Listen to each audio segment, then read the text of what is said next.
Alo, yêu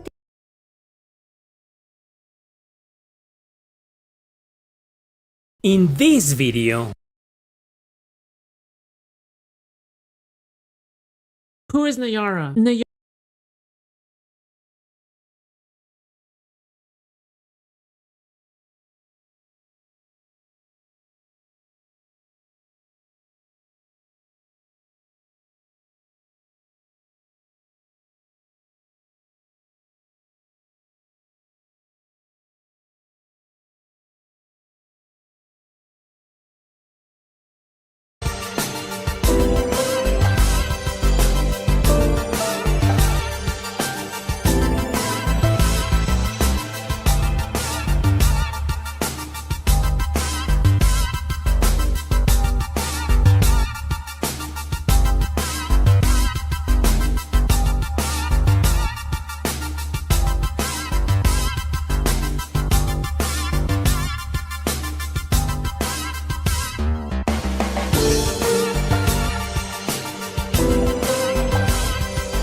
Wild Arms. Okay, this is done. This is done. I am fully committed now. Fully committed to the stream. Hello, how are you? People who are here. People that have persevered, but nobody clicked like. We have to watch something now, since I'm here. I am here and I am homosexual. And you have to get used to it or something. Hold on. I have to click, and would you like to see a stuff video? Or maybe a game. But if I show you a game, then the laptop will overheat or something again. It's such a quiet night. It must be because we're not playing Resident Evil 6, I think. The sexy game. The sexiest game. You know? You know what I mean? Or do you not understand the feelings of how this works? Do you understand how this works?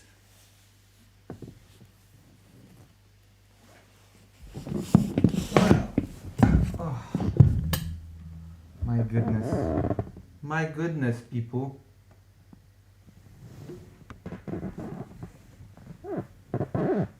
We're playing Resident Evil. I told someone that the Resident Evil 6 curse is real, and they told me, well, maybe you should stop playing Resident Evil 6. If Keith always gets attacked when you play Resident Evil 6, maybe it's a sign. And you should stop playing Resident Evil 6. But I don't know. I think I should finish it.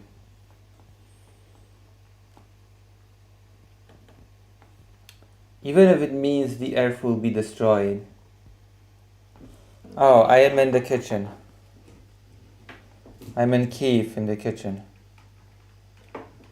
In the Kievchen. Get it? The Kievchen. The kitchen of Kiev. It's like a window of the kitchen. Kitchen of the kitchens. Christopher Kitchens. Do you understand my feelings? Do you understand how I feel?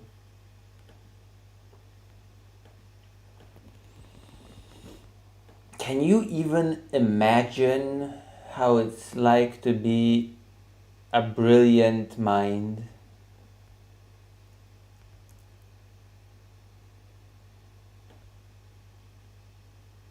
Vosh. What the fuck is up with Gen Z Puritanism? Should we watch your favorite streamer Vosh? I know that all of you here are fans of Vosh. Let us watch Vosh. Or something. Because I know everybody here loves Vosh.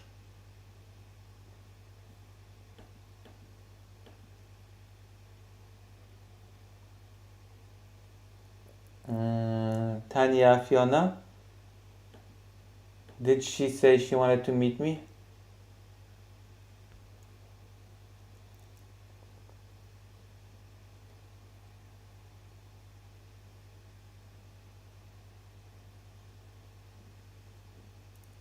Alright, I'm ready to watch this love video.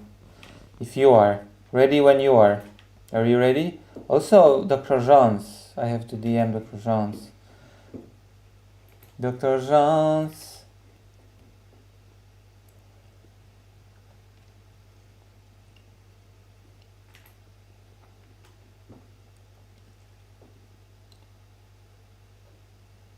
Are you shared my stream?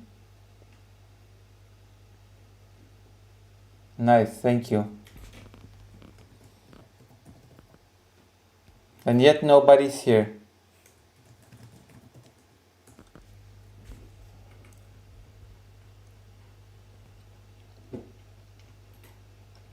Is it because I'm Polish? Dr. Jones. Where is Dr. Jones? Dr. Jones. Is it time for you to be here? Dr. Jones. I did fall asleep a little bit. I was planning to let the game music play for 5 minutes and then I was like, eh. You know? And then I was like, yeah. A sleepy frog. Okay, let's watch a slub video, okay? You ready for this? Yeah, I haven't had a Coke in 5 minutes. Oh, I want to show you something. I've been seeing these surreal videos for a while now, and it's like strange. They're like very strange, but they're like about me for real, you know?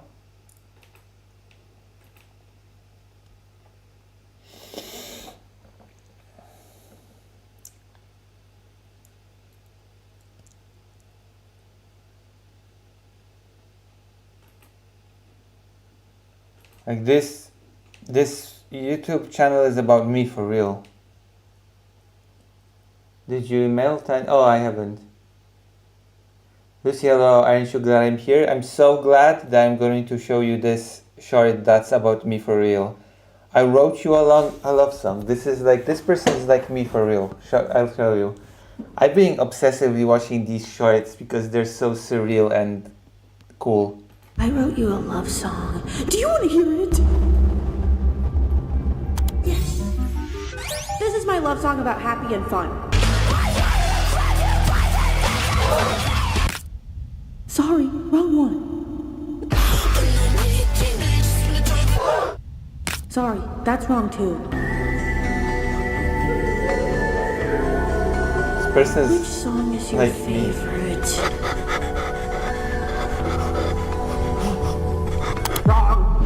This one is your favorite. Now you try.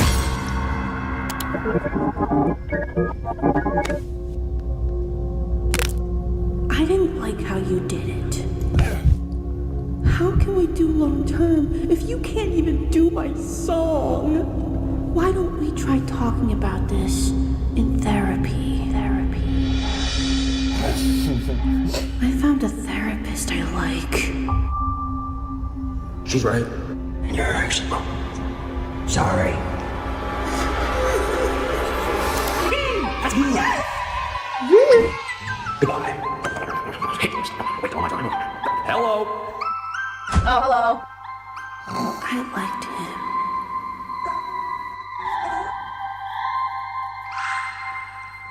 I wrote you a love song. See, what did you think? Don't you think that the person from this video is like me for real?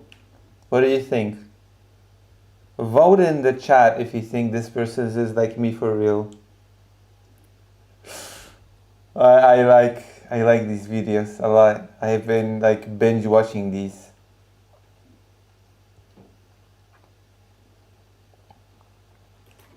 I've been binge watching this because it's so fun. Excuse me, Lucy, what planet exactly is that? Is it happening in our solar system? Yes. Of course, it is happening in the Lucy system, the Lucy solar system. How are you, Vladimir? How are you after last night's big attack on Ukraine? I've heard explosions over here. It's been like, how should I put it?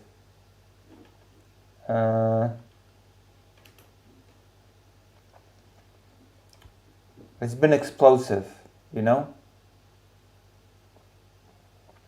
The building shook and stuff like that.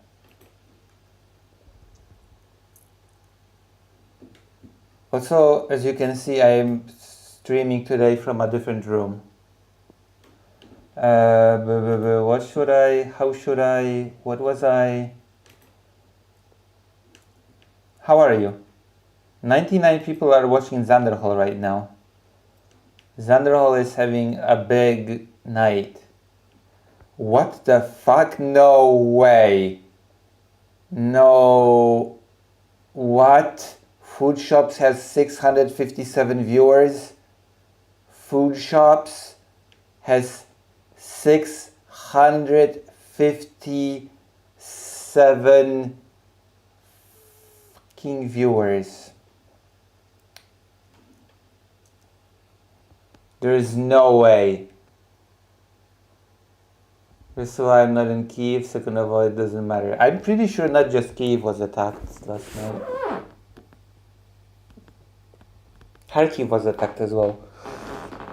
And some other places. I mean, it kind of does matter for people that were injured and died.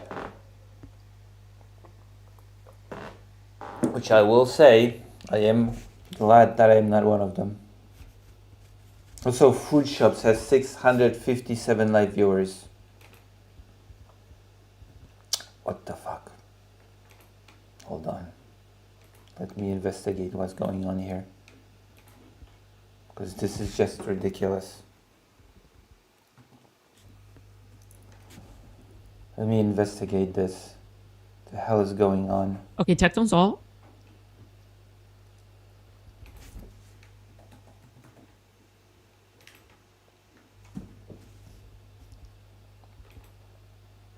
Is this what selling your soul to the devil grants you? 659 viewers I think live. that if somebody like really was super crazy, if somebody was crazy enough, they can absolutely find out who it is. But at the same time, that's not the point of this, right? Again, it's like finding out someone is cheating and the person who is cheating is accusing you of violating their privacy, right? It's retarded, right? Like this should be called out. The fact that like they're trying to move away from the fact that like it's been revealed that they have been doxing and they have been doxing people, but at the same time, like they're trying to play stupid, they're trying to play dumb, they're pretending they don't know about anything. Like, yeah, like obviously this is like very retarded, right? Like they're just trying to distract from the fact that, oh yeah, they've been exposed, right? Again, it's the person who's been cheated on, okay? Basically, it's the person who's cheating, basically accusing the other partner of like, hey, you violated my privacy, right? Again. Fuck me, man. I cannot believe this bullshit.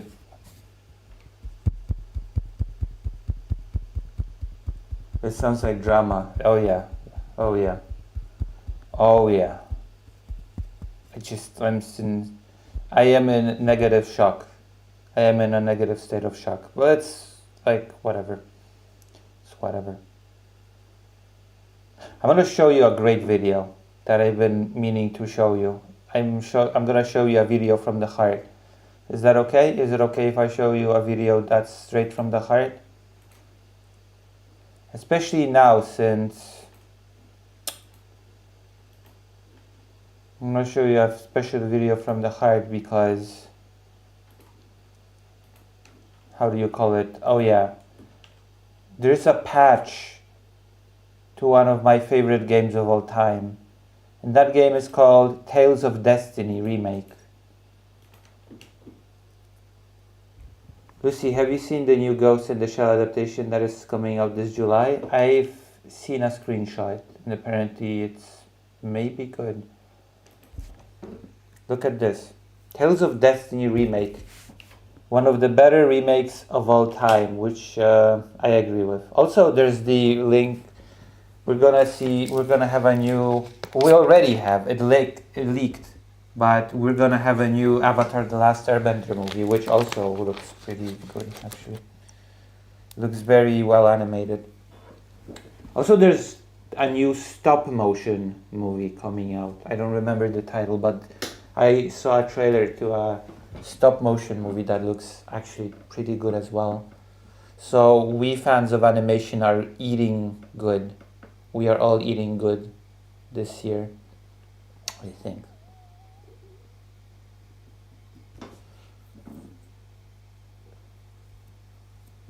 Have you seen the little animations that I've been doing lately? Alright, Tales of Destiny Remake review PS2, one of the greatest video game remakes ever. Watch this. So this part of the video is going to be a bit unrelated to the game in question. This is more so about me in general. So it's been 5 years between the release of this review that I'm currently recording and the last full, first time Tales of review for the channel, right? The last one I did was all the way back in December of 2016 when I released the Tales of Symphonia Dawn of the New World review. A lot of stuff has happened then. Why is this so quiet? Why is this video so quiet? I don't understand. Can somebody explain to me why this is so quiet? Is it loud for you or is it quiet for you as well? So I'm trying to open the audio volume mixer or whatever sound settings and it just won't. There you go. Huh. It's all already.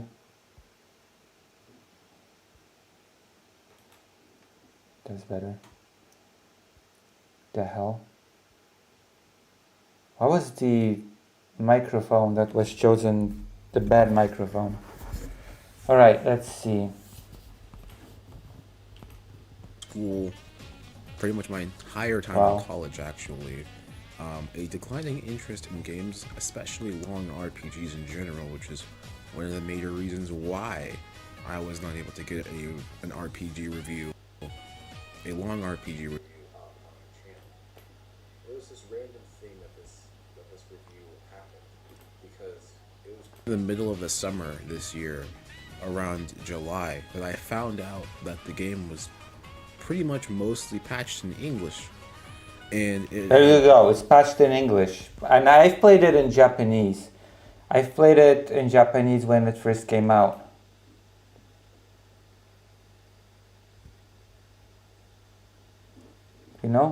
I played this game when it first came out. Been released, or at least the patch was released out in the wild somewhere. I'm not sure if it was actually 100%, but the patch was just released out onto the internet. And so I started playing this game in July of 2021, and unlike what I used to do in the past, I actually played this at a very slow pace. See, I used to play games, specifically long RPGs, I used to play them in a way that I would spend about 3 to 4 hours a day, every day, playing them. Of course, now, that's no longer the case. This game was about a 40-hour adventure, and it took me about 4 months to beat it because I was playing it probably once a day, for an hour a day, and there were many days I didn't even play it. So it was just a very long, methodical time with the game that I spent beating it, but it was very well worth it. And I want to really thank the translation team. The translation team's name is Vladimir. I'm actually having a good time despite everything that happened here. You can also have it. Oh, okay. Is this a good video? Slipping We're gonna watch it after this. But I have a lot of credit to give to them, not to Bandai Namco, because they didn't do jack diddly squat in making this possible, but the review team did a whole bunch of stuff to make this possible, so I would like to express my deepest gratitude to them for allowing this to be something that occurred. With that, learn Japanese. Okay, get good like I did. I've beaten this game in Japanese. Said, I think it's time to actually start reviewing the game. Okay. Right, so yes. Without further ado, here is my review of Tales of Destiny Remake for the PlayStation 2. Yes, please. Insane is good. As for general information on the game, why is this video so fucking quiet? What the hell? Game is a remake of a PlayStation 1 game. Like in my ear, this person's so quiet that it feels like they're whispering. Can you hear the video actually? I'm gonna be honest with you. Can you actually hear this video? I'm gonna level with you. I'm gonna ask the audience to vote with your wallets and tell me if you can hear this. I don't even know why I'm telling you vote with your wallets when it has nothing to do with anything, but can you hear it? All of you that are actually here?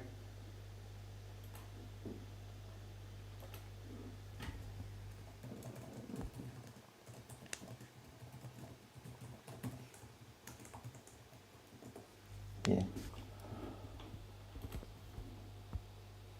No? Nobody? Nobody will tell me? Am I still live in this crazy kitchen? It's okay? Alright. Was released back in 1998.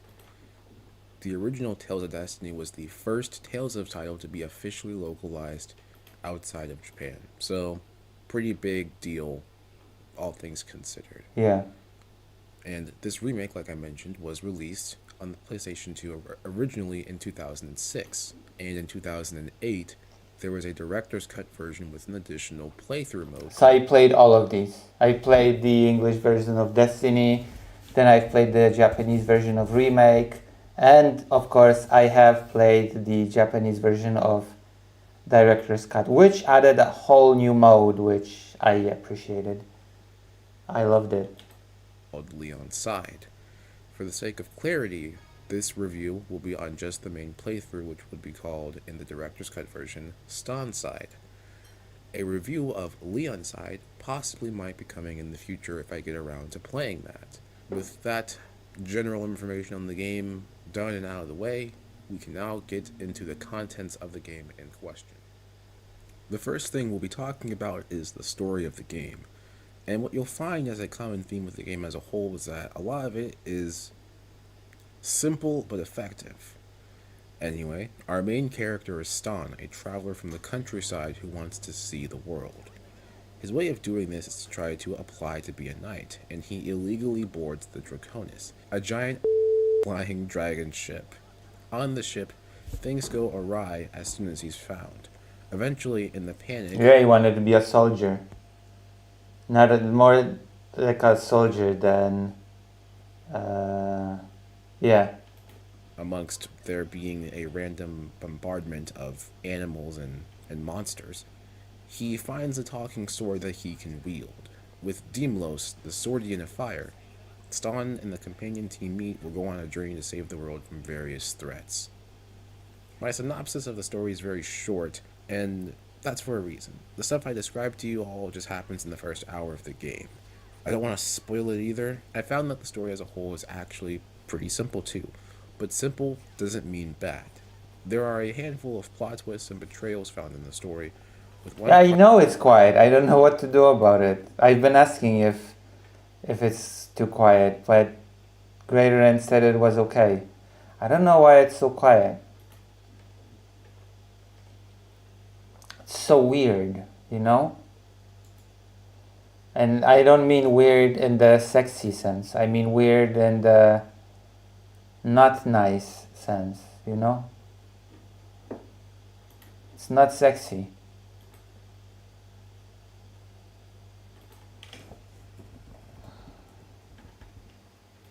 Today's not, I don't know. Part of the game in particular being handled very well. There may even be a character analysis video of that one day in the future. And the way characters play their roles in the story is simple but effective.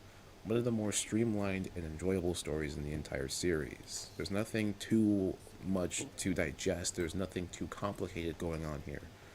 Some of the games can have a lot going on at a given time.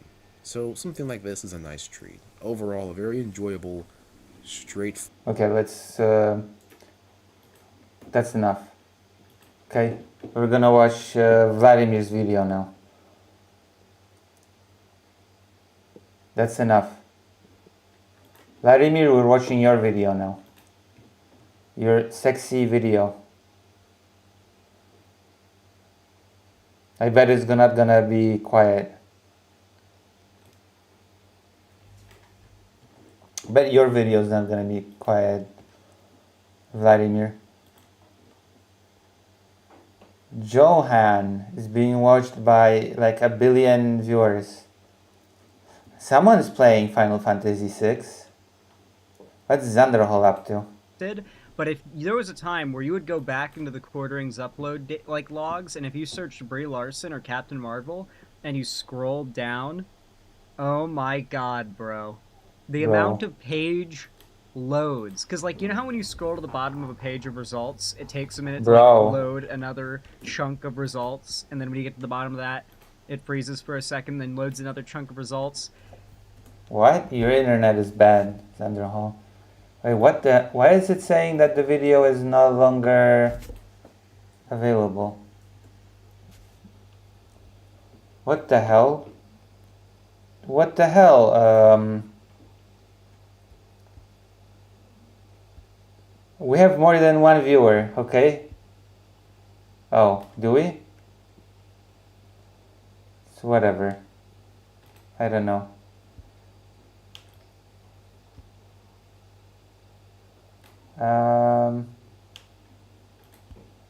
I guess I'm hated.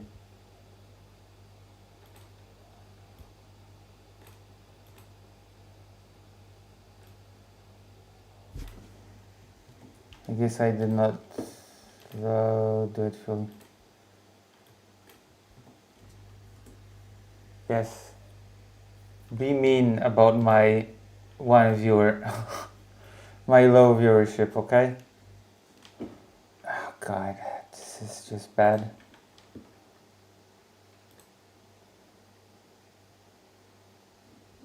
Yeah, I'm being bullied about having low viewership. Listen, it's not my fault that nobody likes me.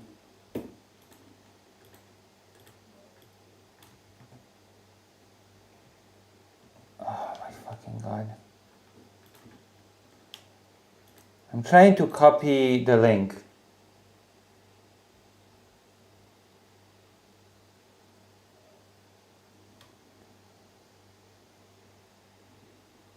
Thank you, Dr. Jones. See, I've got more like 3 viewers than just one. Up yours, I guess. Meanwhile, Food Shops has 600 people watching. It's not fair. The video is not. What is up? What's up, Vladimir? What's up? The video is not working. Vladimir, what's going on?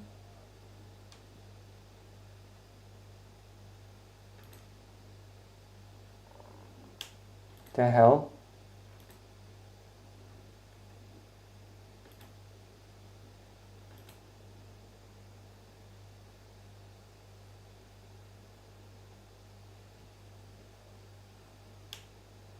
Vladimir, explain, please.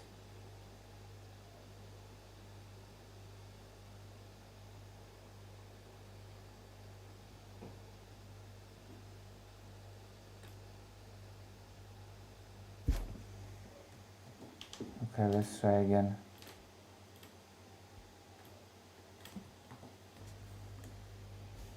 Alright, this is... When the rapture happens, they're gonna say it was a mass UFO alien abduction. They're gonna Alright. blame the rapture on aliens. There's no such things as aliens. Yes, there is aliens. Trump released the alien files or something, didn't he? Didn't Trump release the alien files recently? This is fallen angel demonic stuff. Oh. To try to explain away the rapture of the church. When the rapture takes place and all these people go missing, they're going to blame it on alien abduction. I believe that when the rapture happens, they're going to blame it on aliens. An alien spaceship. What the fuck? This is an amazing video. Thank you, Vladimir, as always. You always give me quality content to react to. Is on its way to Earth. It has to be on its way because they know the rapture is on its way. Would you believe it, ladies and gentlemen? It is rapture time again. It seems to be happening every week, doesn't it? Now, it is my opinion. So wait, is it the aliens or is it... Which one is it? Believe that one of these days these people will wake up and their family and friends will have vanished. And it won't be because they've been taken into heaven. It'll be because they've buggered off because they are sick of hearing about the rapture. And So is it gonna be aliens or is it gonna be God? Or is God an alien? Which one is it? Alan the alien, like in Invincible. Voltramites will come to the Earth. See, I'm a nerd too. I know nerdy stuff. Like Invincible. and Alan the alien. I know stuff.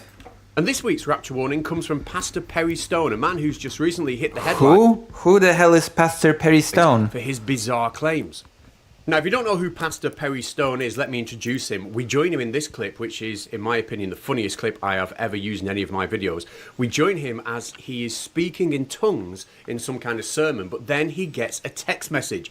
Now, can Pastor Perry Stone simultaneously... Is it a text message from God about the rapture? I've just received a message that the rapture is about to happen any minute now. Any minute now. Read a text message and speak in tongues? The answer is no, and it's hilarious.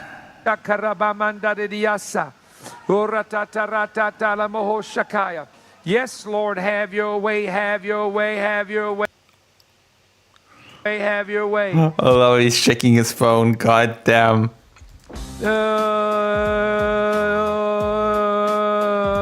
Is that the sound of him reading the message? Dr. John says, so fun fact about YouTube links. Everything past C is just a tracking cookie link. Oh.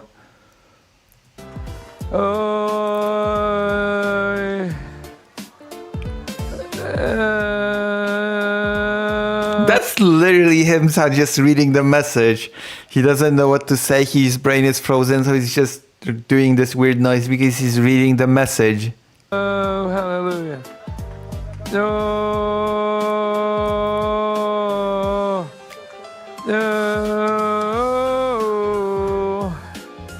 What the fuck is happening, guy?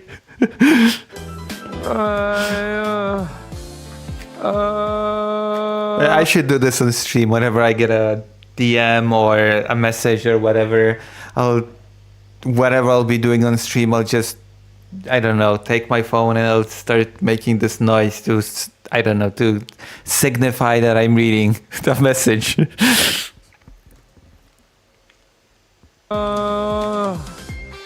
Now, I don't know what was on that message, but I do like to imagine that it was a text straight from God himself, and when he read it, it simply said, "Yo, Perry, what are you doing, you silly prick?" Maybe. Anyway. Silly prick. Dr. John says, and you can delete that and the link will... Some people do take Perry very seriously. You better hang on to your faith, folks. I think they are fixing to rock the church.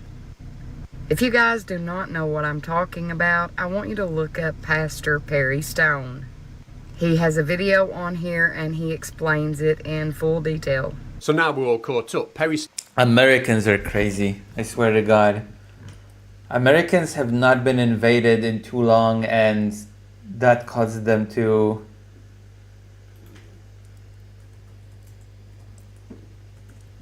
Americans have not been invaded for too long, and it causes them to just, I don't know, do this. Okay, Americans have been unbombed for far too long, and this is the result.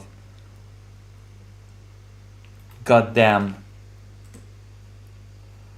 God damn.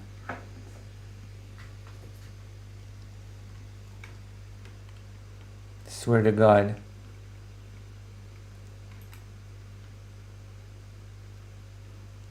You know what I mean?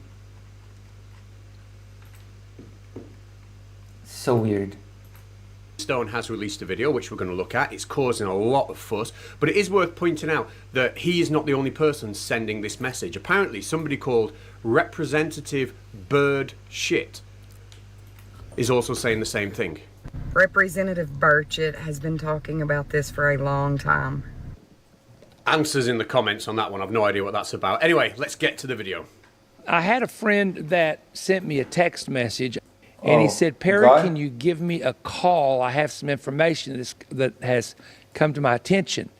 Now, I want you to pay attention to this because the information and the details come thick and fast. You might struggle to keep up, so pen and paper ready. Here we go. There were a large number of pastors that had been invited to go to a certain state to hear some men in the United States government and others share with them a concern that they had.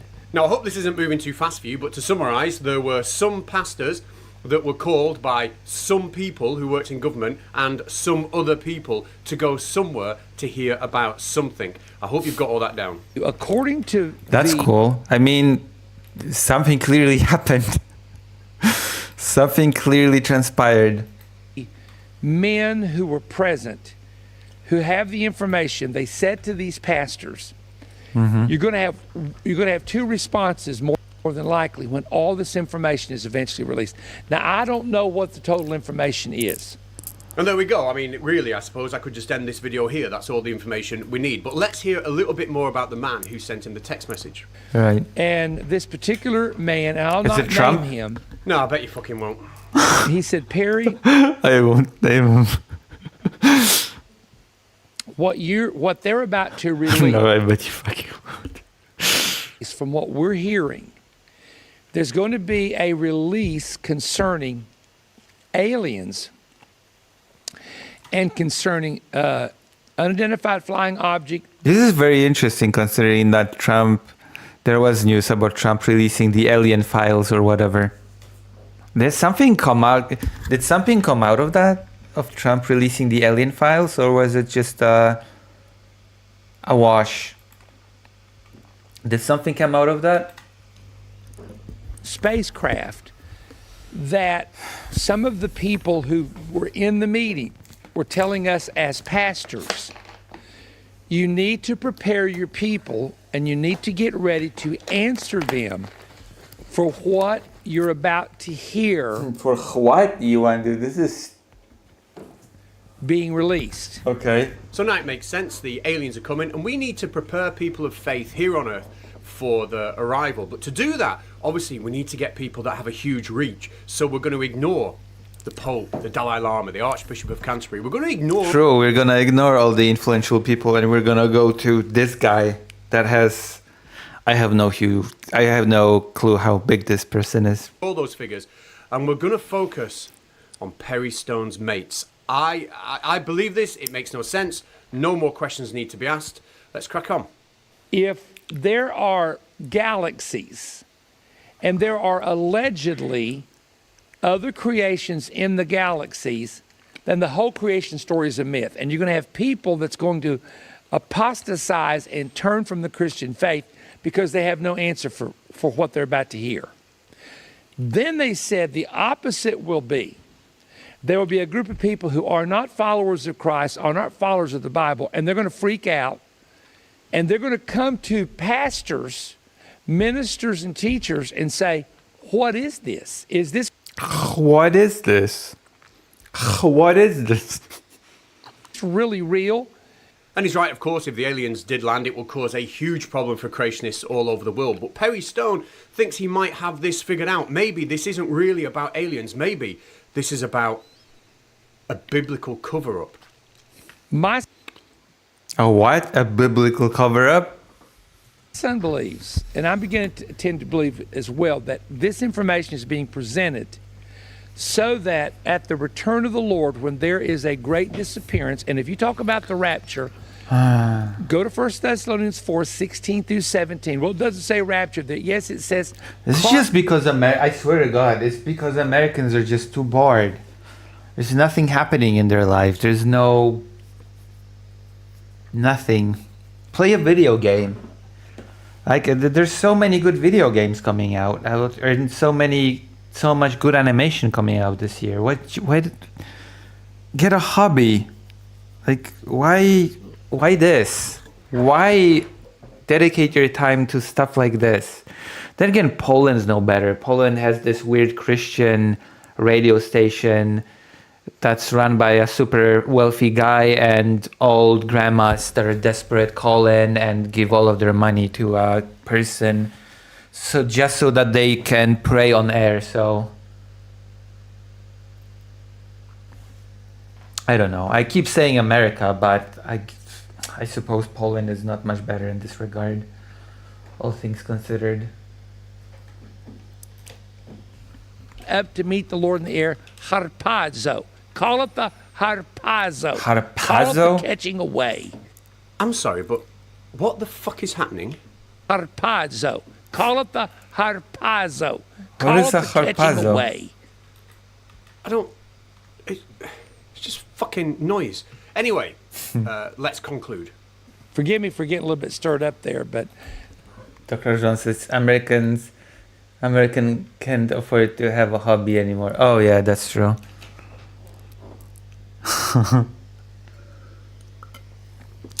Are you telling me Polish people are richer than Americans now? let's go back to the original thought. My son believes that this idea of people disappearing, they're setting it up so that when the return of the Lord takes place and people disappear, here's how they're going to explain it away. Alien invasion. Alien invasion. So ultimately, Perry Stone makes a video about some pastors who were called by some people to go somewhere to talk about something, and the claim goes absolutely viral. And this is where the internet does its thing. You know, firstly, you make up a video that's got hardly any details in it whatsoever, and then suddenly people on TikTok are putting pieces of cheese on their head and treating it seriously. Has the U.S. government started to tell a bunch of religious leaders to prepare for disclosure of UFOs and extraterrestrials? And then the story starts to morph and change so that these pastors are no longer referred to as just being unknown. They're now referred to as being really well-known, influential people. So there are some very well-known and influential pastors who are... Yeah, super well-known and influential pastor. I've never heard of this guy before. I've just learned about this guy's existence now. So clearly this is a very well-known and influential pastor, right? Have any of you heard of this guy ever before? Be honest with me. Have you ever heard of this guy before? Now claiming that they have been told by officials to prepare their followers and their congregations for surprising news and revelations regarding UFO. And the more dipshits there are on UFO. Regarding UFO. internet spreading this story and adding their own little bits to it, the more likely it is it's going to affect some people mentally to the point where they want to prepare for battle. So what happens when you see an 8-foot-tall being come to Washington and meet with the president? What would happen? People would freak out and they would lose their faith, and that's where the church needs to be ready with answers, that no matter what type of end-time deception we see, that we are ready to stand on the foundation of the Word of God and prepare for battle. So if you're one of those people that think some pastors went somewhere to be spoken to about something by some people and it's all to do with the rapture, then please take the crayons out your mouth, stick corks on the end of your forks, and maybe tether yourself to a tree in your garden so you never ever wander too far from home. That'll do us all a massive, massive favour. For me, my opinion on what Perry Stone has said... Dr. John says there was peace among humans until space Jews from Mars invaded and destroyed Atlantis. That is... Are you saying this because of your genetic memory, Dr. Johns? Is your genetic memory of history kicking in? Vladimir says there is even more famous and influential pastor Zusi, but I'll save the better ones for later. Thank you. And be summarised with this. Thank you. But I will let Perry have the last word. He has something very important to say. Now, I want to say this. I want you to listen to me very carefully what I'm... The laptop is okay for now. Why? What about it? What about the laptop? It's okay for now. No, it's still working. Why? Calm down. I haven't plugged in the capture card yet. Going to say. Thank you. Wise words indeed. Now, Perry Stone is going to play us out with his new song called Harpazo, and it's dedicated to everybody that believes what he says and then says stuff like this online. This is... The Greater Rain says, Lucy, I think my interpretation of humor is broken. Why? What do you mean?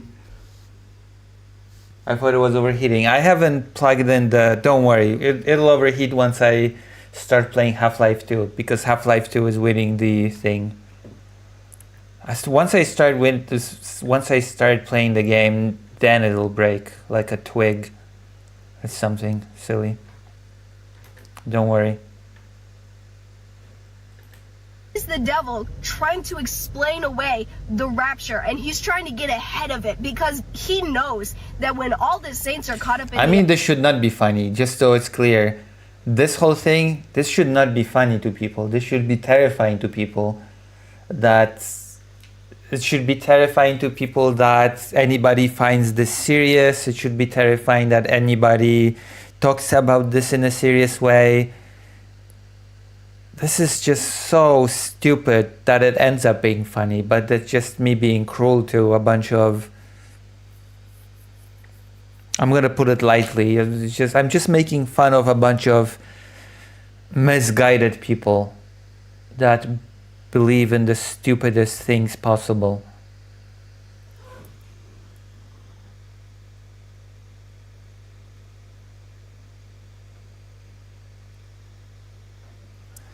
You need a laptop stand? I cannot afford it. I've spent so much money on my dog recently, and my brother has already called me, which I'm gonna rant about my brother. My brother has already called me, or he didn't call me, he wrote me, that my dog has something going on with his gum. My dog has a health issue now, and my brother cannot be bothered to take him to the vet, and also I need to send even more money because my dog has a gum issue or something. I am whatever. I don't even. So now I have to do more stuff because my dog has issues.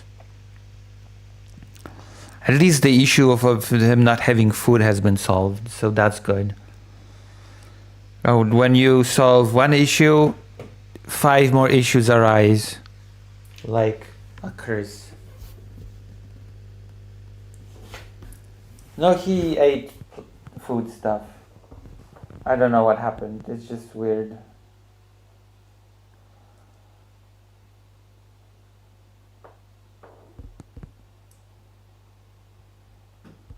That's a lot of money for me.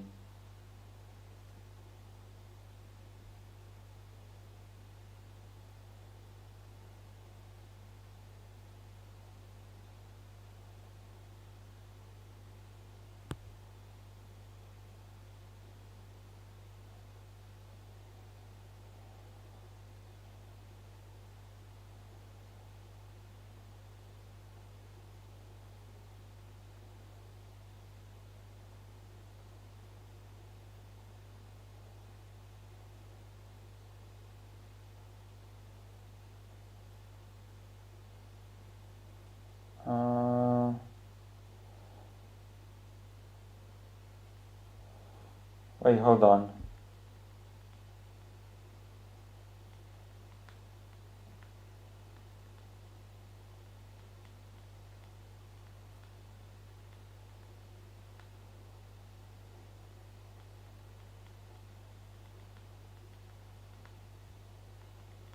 Holy shit. What the fuck? Yeah, your brother is lazy in my opinion. I'm sorry, he just doesn't give a fuck about anything. That's pretty accurate, unfortunately. That's a pretty accurate description. Here with Jesus Christ, he's going to have an explanation for it. And so the explanation is going to be... Like my mom called me and told me that my brother called her to talk about my dog's gum issue. And she told me that he should stop complaining to her, and that she thinks that he's big boy enough to actually, take care of stuff on his own, okay?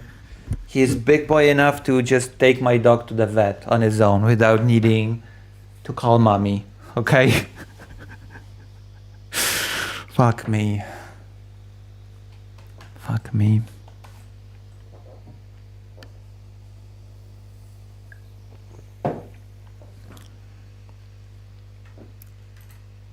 Mass alien abduction.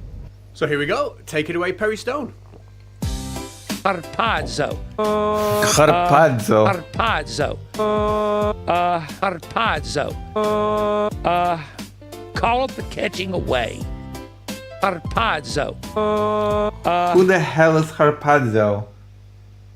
This is family lore, I know. Harpazo. Harpazo. Dark, depressing lore.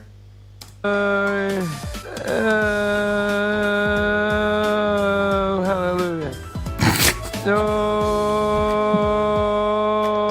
Hallelujah. Yeah. So there we go. Now, I am sorry this video wasn't as well prepared as usual. It wasn't as long as usual. It didn't contain as much stuff as usual because I haven't had as much time as usual to make a video. Oh my So I God. thought I would just throw this together this morning and put it out there anyway, even though you'll all probably be really disappointed in it. But if you've never been to the channel before and you are still watching at this point, you are seeing me at my lowest, I'll be honest. So maybe consider subscribing because it can only get better from here. True. Please consider subscribing and donating, actually. How's that?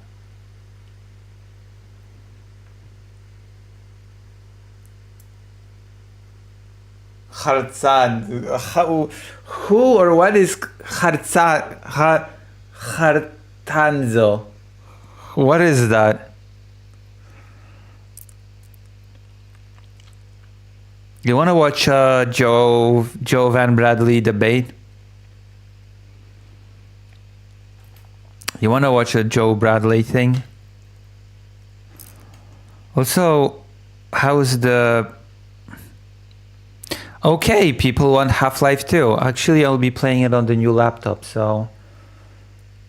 It's gonna be good. It's gonna be good. You want to watch a transphobe debate?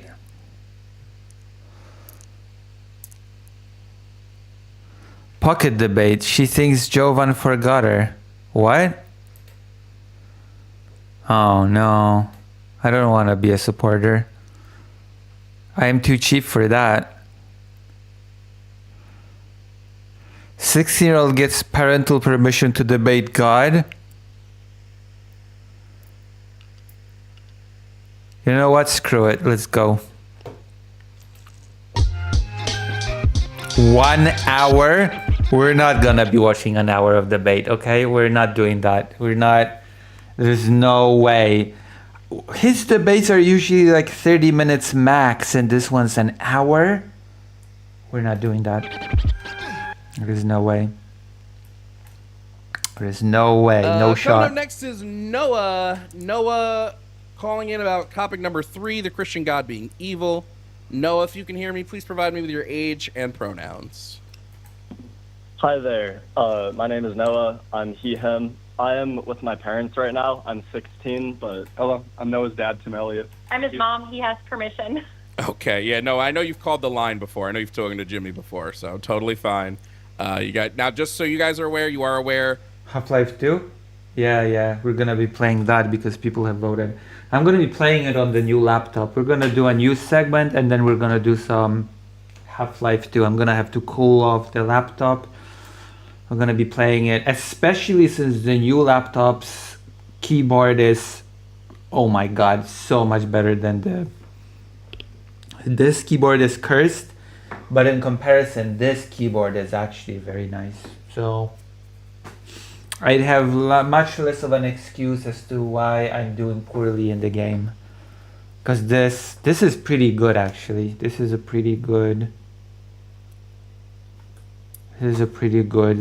keyboard actually. This is currently being live streamed. Noah is, subjectively speaking, better compared to this.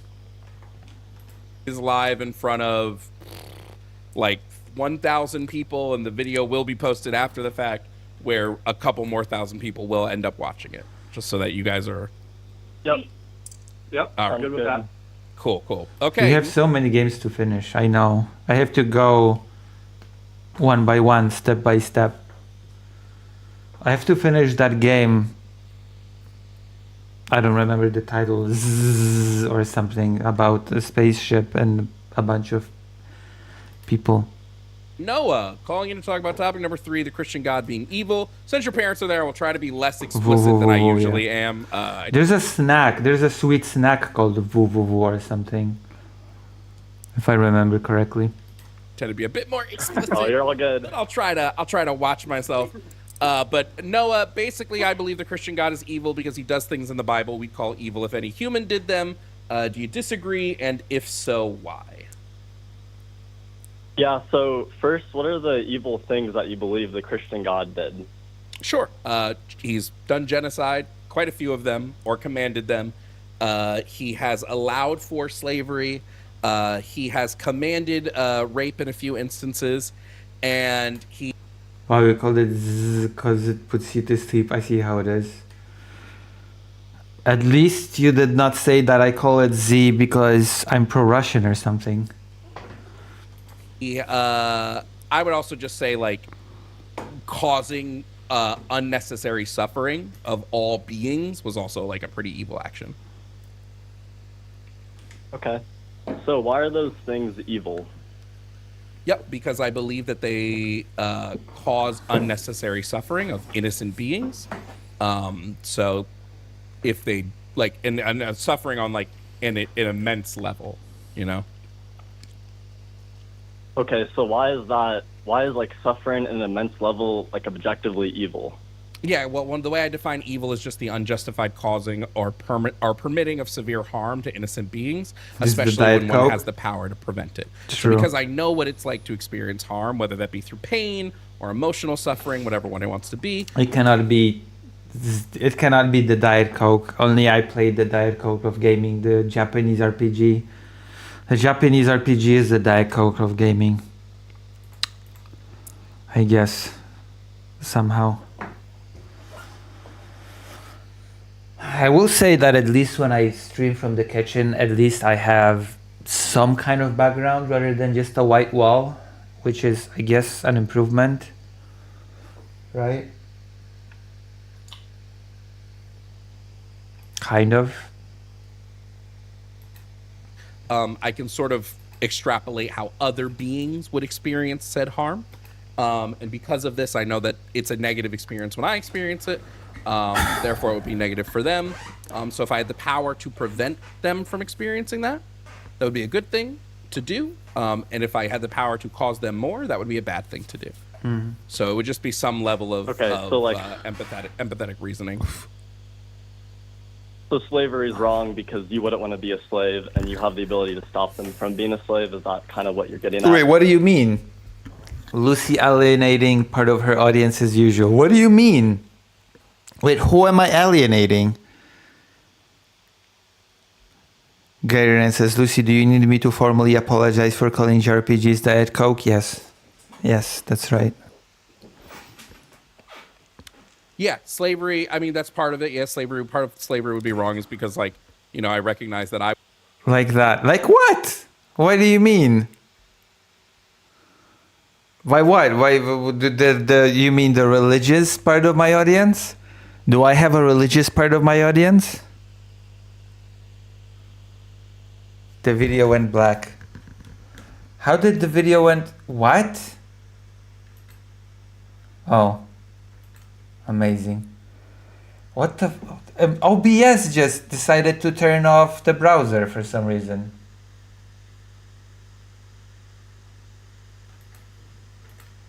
I would not like to be a slave. I know that, like, being a slave removes some semblance of, like, rights that I would have to my own body, and that would be wrong to do. So what makes like slavery wrong then if there is no God? Because are you an atheist? Yes, I'm an atheist. The reason I just said. So it would depend on if what matter and energy. Yeah. It would just depend on what level of moral principle you're standing on, like whether you're an emotivist, an objectivist, a secular humanist, whatever you're basing your position on. We just don't believe that the position would be because God says so, right? Lucy, my dear friend, I'm sorry that I bashed your favorite game genre simply because I don't enjoy it personally. Thank you. That is my favorite genre, indeed.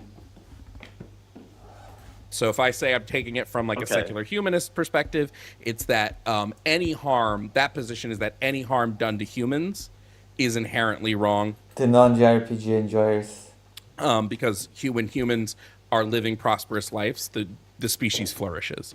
That's like the really emotivists believe that like negative emotions are what's tied to morality.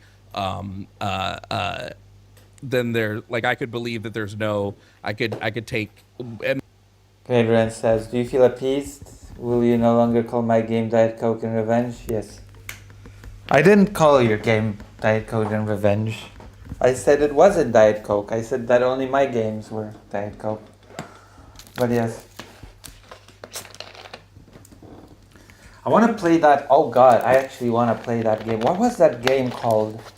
I want to play that game. It's cheap actually, and I could get it. Hold on.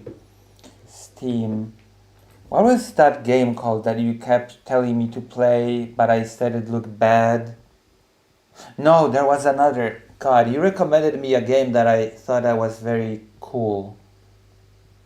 A Metroidvania style game.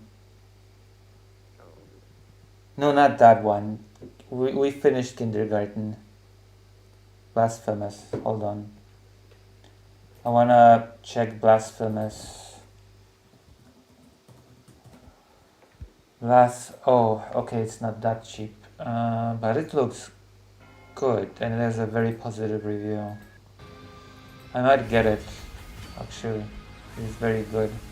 But there was another Metroidvania game that you recommended to me, and I said that it looked not that great. Many a principle, but all of them would end up being some subjective standpoint, just like Christian morality would be. So there's Axiom no Verge. That's right, that's the game.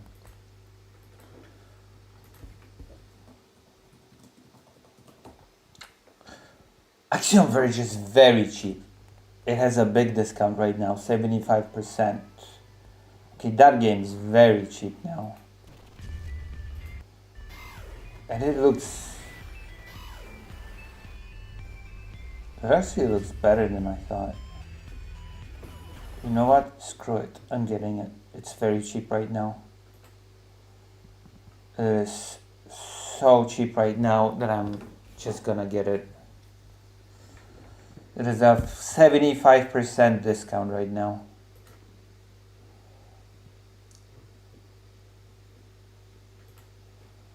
It literally has such a huge discount. It's incredible.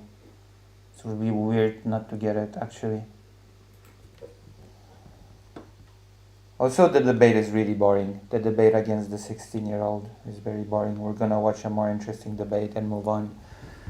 Polyphonica says, I love JRPGs and I love Diet Cokes. I consider that the highest compliment to compare them. I also like Diet Mountain Dew. Isn't... Oh, my... I guess that's Diet Soda. Bleak. God damn. This game is cheap.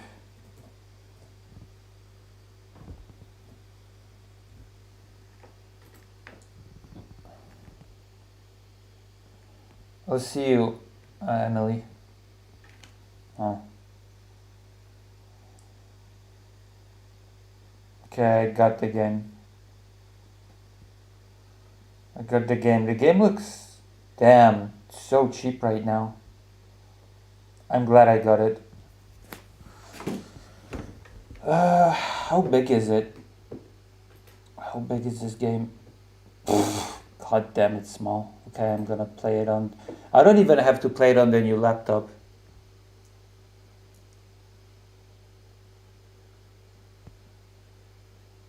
Lucy got into diabetic shock if she had Mountain Dew. The Mountain Dew is a thing in Poland. Don't worry, we have Mountain Dew here. I'm familiar with the drink. Hold on, we're gonna watch a more interesting debate. The 16-year-old is boring as hell.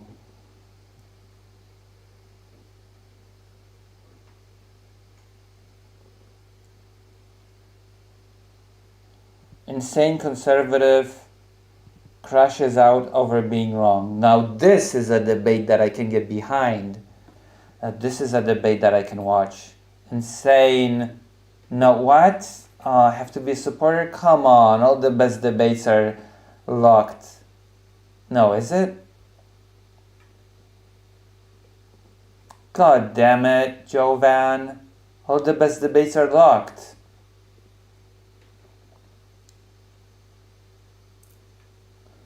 Okay, this one's not. Pocket debate. Patrick hates pronouns. And then Chris calls back to say some wild things. Okay. We got a few ones that are not locked. There you go.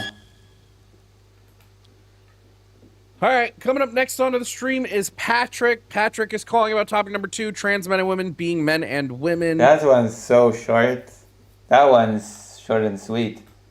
Patrick, if you can hear me, please provide me with your age and pronouns. Okay. Hey, man, my name is Patrick. And your age? I'm 35. I'm 57. And your pronouns? The older they are, the weirder. The older they are, the weirder they are about the pronoun thing. By the way, that's like a weird kind of. I would rather not, if that's okay. It's not. It's a rule of the show. Well, my name's Patrick, so you could assume my pronoun. I won't be offended. I don't assume. What are your pronouns? Patrick, I'm gonna cut you off here. I'm just gonna explain something to you. Yeah. Have a good day, brother. Yeah, you're just running away. Okay. Instantly, like they can't, like. So weird. God, I have to say pronouns. I can't do it. Oh God. It's so weird, the pronoun thing. It's such a big litmus test. Okay, where's the person that came back to say weird things? Where is it? Where's the debate? Where's the other thing that I found? Instant pronoun crash out. There you go. Chris calls back to say some wild things. Dun, dun, dun, dun, dun.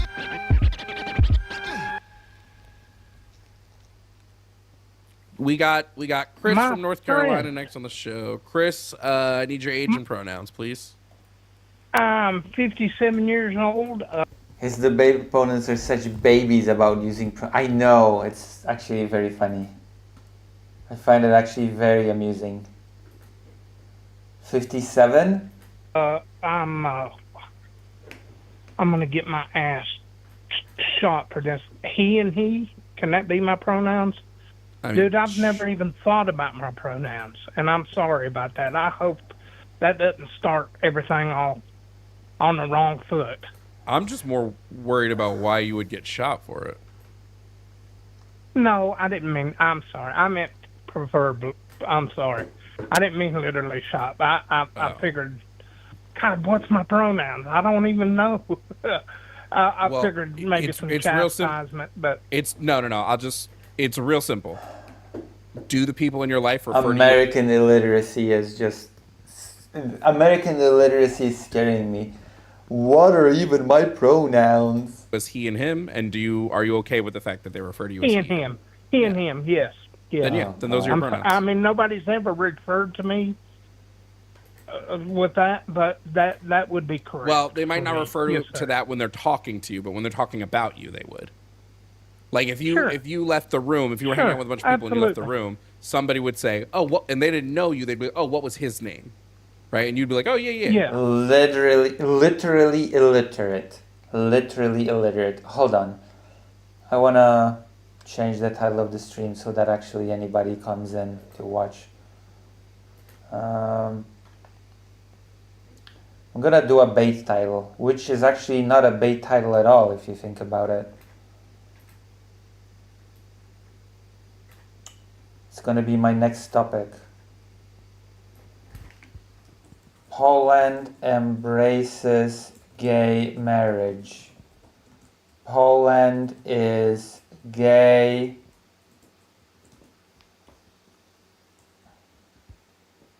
LGBT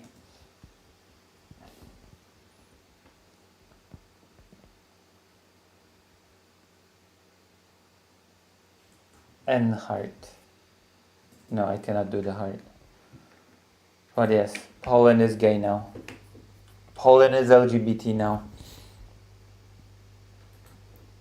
And that's fine. Well, I don't want to come across as a dumbass because, I'm not the smartest man in the world, but that's the first time that's ever really been. Well, there's a difference. Chris, there's a difference between correct. You asking and saying, "Hey, I don't actually know," and like being okay with receiving the information, and somebody going, "I don't like that pronoun shit." Like, right? Those are just two vastly different responses. So we don't have an issue with your response to the question. Yeah. So listen, I mean, I have an issue with the literacy, but whatever. I'm just an elitist prick, I guess. I am too full of myself. But English is not even my first. Whatever. I'm not even. I was wanting to talk to you. This won't take long because I know you got a ton of other callers.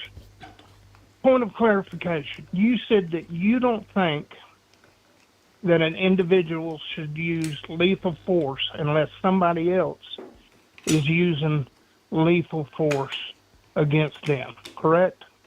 Just a little while ago, I think you were talking to somebody. Yeah, that's like the like like elevator pitch style of it.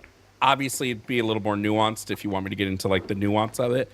But generally speaking, I would say you shouldn't use lethal force unless unless you're being threatened with lethal force. You know.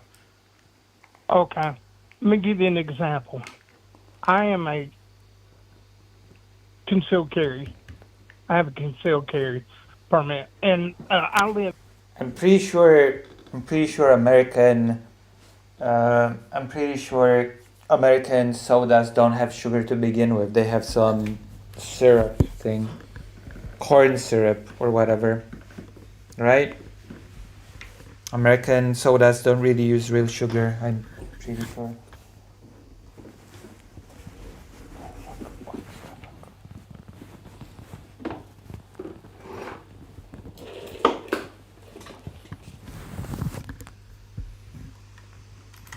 In Arden, North Carolina, which is just right outside of Asheville. We have a terrible problem with militant panhandlers. I mean, these guys, and you know what? I don't mind giving them a dollar or two, but what? This now everything I'm telling you, I swear to you, is true. What is this person talking about? One night I was headed home. Gentleman comes from the corner, and I am carrying. He says, "Hey, let me have a couple dollars." I said, "Sir," I don't have any money. He said, "All I've got is my card, and I can take my wallet and show you." Next thing I know, this, and I quote, "How about I open the door and jerk your goddamn ass out to beat your ass?" What? And I said, "Sir, let me tell you something. If you touch," I said, "if you look up on my on my mirror there, I've got a camera that's recording." I said, "If you touch my door handle," I said, "I will shoot you." I said, "I have a pistol on my side, and I will shoot you if you try to drag me out of my car." Now, I wasn't waiting for him to use lethal force. I said, "The best thing for you to do is go back over there in your corner and leave me alone and let me go home." And that's exactly what he did. But if he would have... I don't know what the point of this is. I'm confused. Well, this is being recorded. If he would have opened my door, I would have shot him. Now, my question to you, would I have been in the right to do that, in your opinion? I think that if all he's doing is touching your door, I think that would have been an unjustified shooting. No, if he would have opened my door, if he would have lifted the handle up and opened my door, which I may have not have made that. You're in your car, correct? Is that what I'm in my car, and he's outside. Your door is locked, he's right? going to jerk me out of my car. Huh? Your door is locked, right? No, I had my window down. He came up to me. I saw him coming, and what is this I knew what debate? he was going to ask for, and I was just going to tell him, "Sir, I don't have any money." I said, "I'll tell you what, I should have told him, I'll tell you what I'll do. I'll go right up here to McDonald's and get you a couple of hamburgers." Oh But my God! What is this debate? I didn't even think about that when he told me he was going to jerk me out of my goddamn car and beat my ass. Listen, I think if somebody is threatening you and they proceed to go through with the threat, I think legally it's okay that you use force on them. I don't know about lethal. Okay. Right? There's a lot more there that I would have to know before, like, could you just drive away? There's a lot else going on here, right? I would always look at, when it comes to lethal force, I'm going to look at all of the things that happened and go, was this your only option? Same thing. I tend to I thought the same thing that you're thinking, but I was at a red light. I looked. I would have ran the red light. There's no way I could have. There's no way I could have killed 2 or 3 people, and then I would have been in jail. I mean, we're talking. I had nowhere to go. I couldn't back up. There was traffic behind me, because I thought about the same thing. It wouldn't have bothered me to do a U-turn and haul ass the other way. But I mean, it wouldn't have bothered me at all. I wouldn't have felt like I was a sissy or a wussy or anything by doing that. I had nowhere to go. It scares me. What are they even debating? They're not even debating. It was all the hell's happening. I was shaking so bad. But I fully believe that he would have beat me. They're not even debating. He was able to steal my wallet. Whatever. And steal whatever he wanted out Okay, of I'm gonna give this one last shot because this is not good.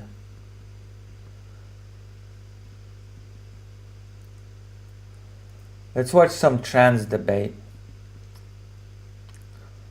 Right? The trans ones are always good.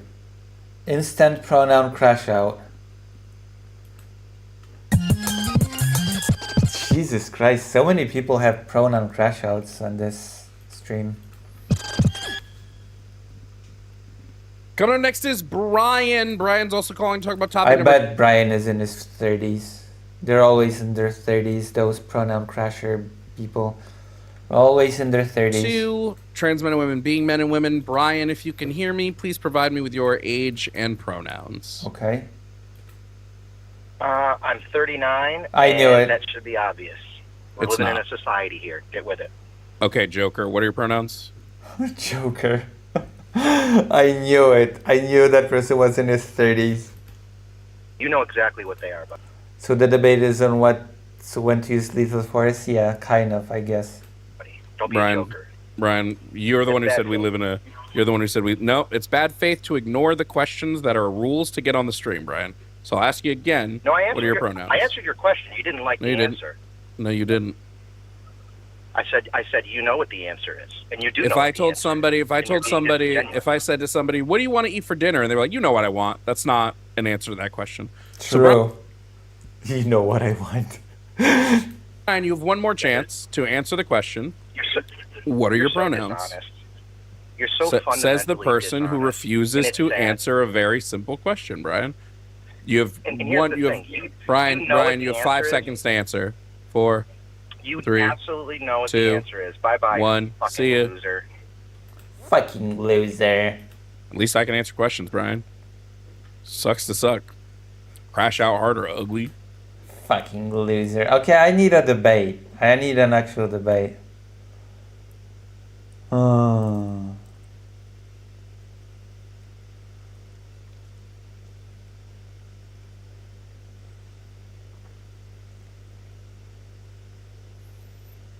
A trans debate.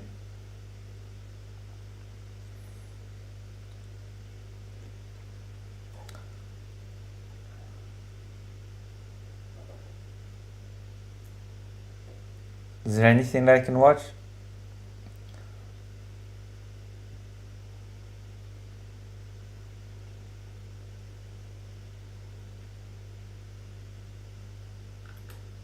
Nathan from Iowa is here to tell us that the Iran war is justified. Nathan, how old are you, bud? I am 24. Hi, guys. How Okay, you we're doing? gonna watch just a few. I'll debate you. Okay, debate me, Incub. So thank you for being here. Tonight is a very slow stream, it feels like. Feels like I sometimes get more viewers, but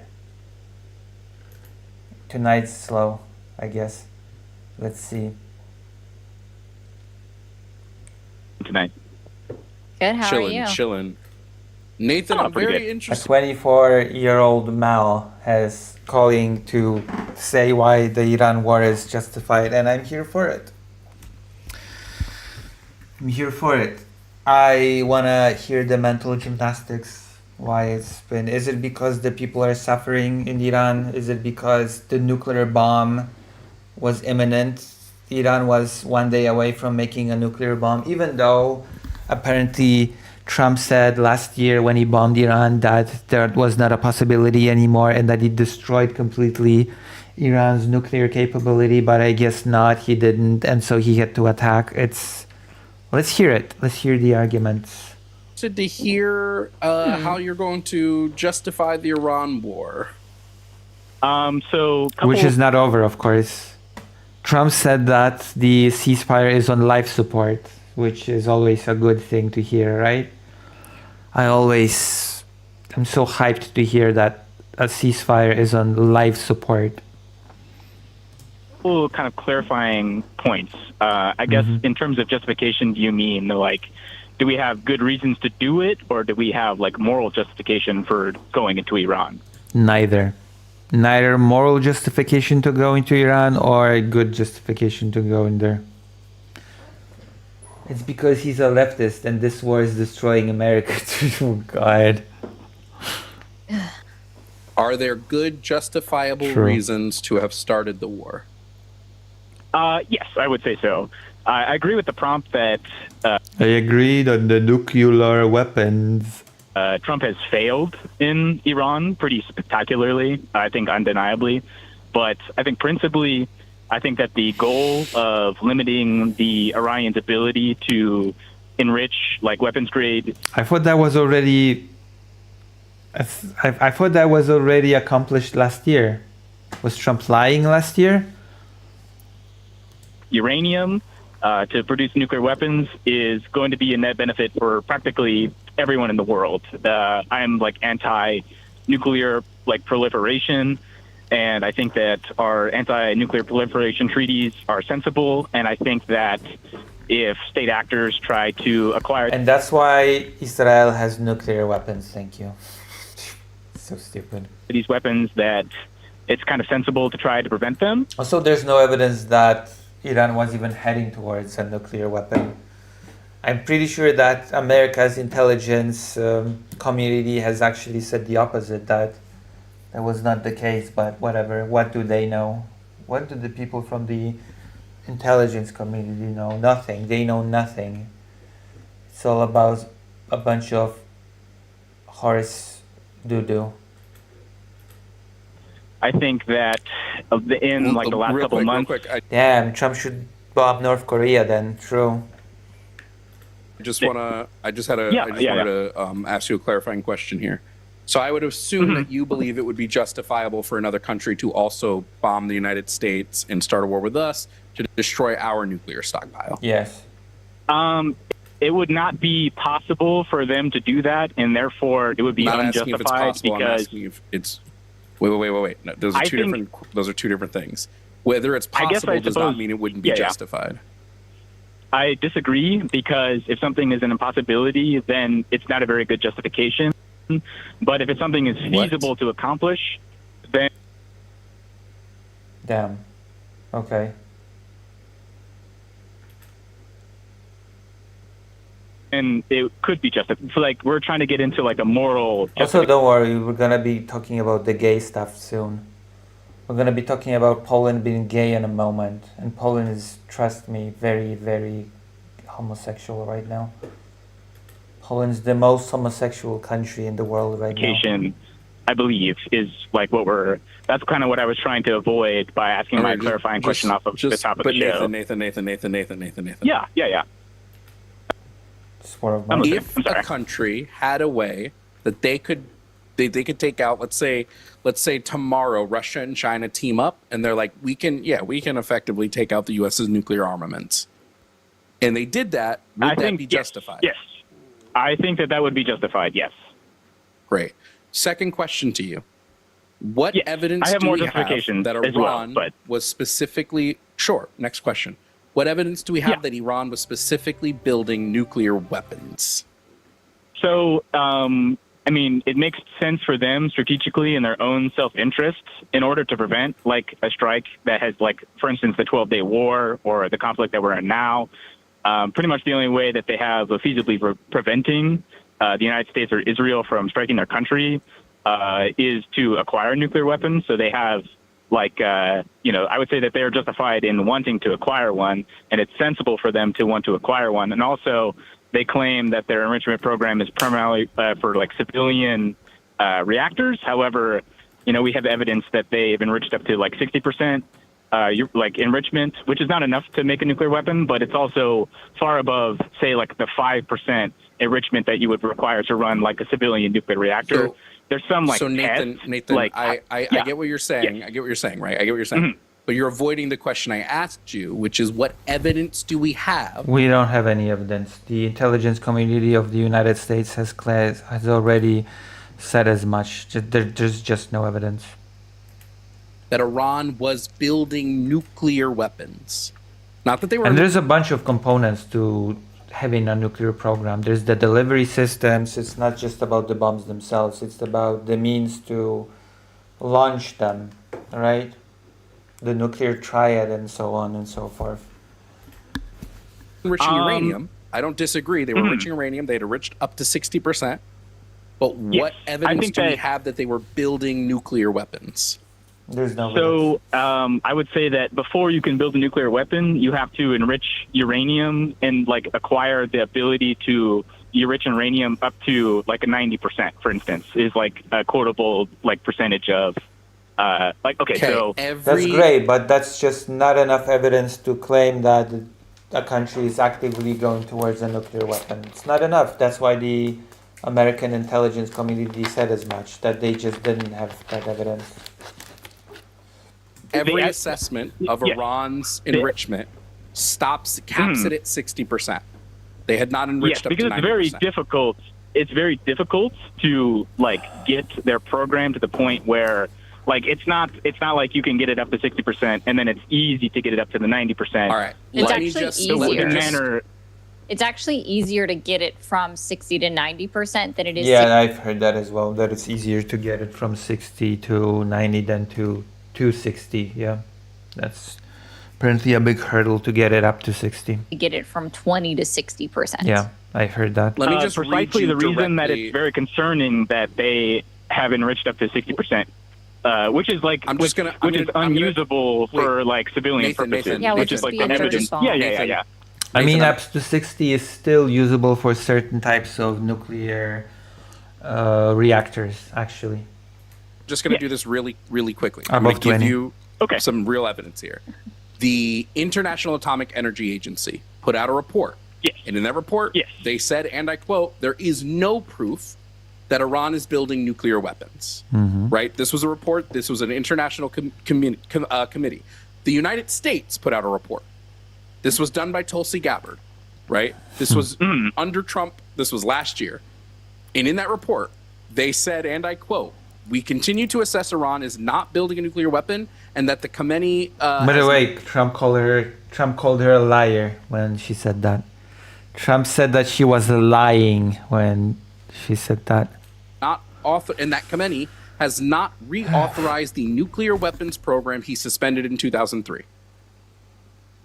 And so yet, again, I ask, what evidence we have, right? Because I have. Thank you, Great Rain, for the $20. I'll buy this for my complete edition. How much is the complete edition? Do you mean the final cut? Is that the complete edition? Because I don't know. Oh, complete edition. Yeah, sure. It's actually still very cheap.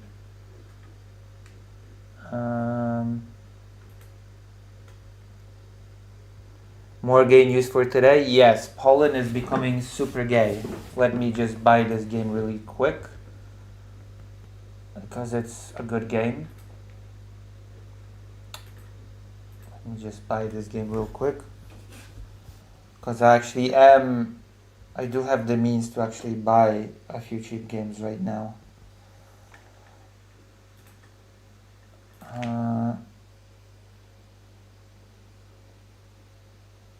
Oh, thank you.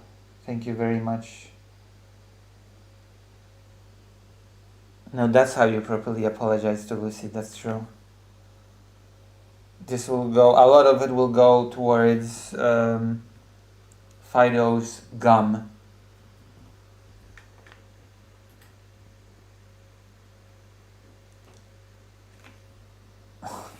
gum.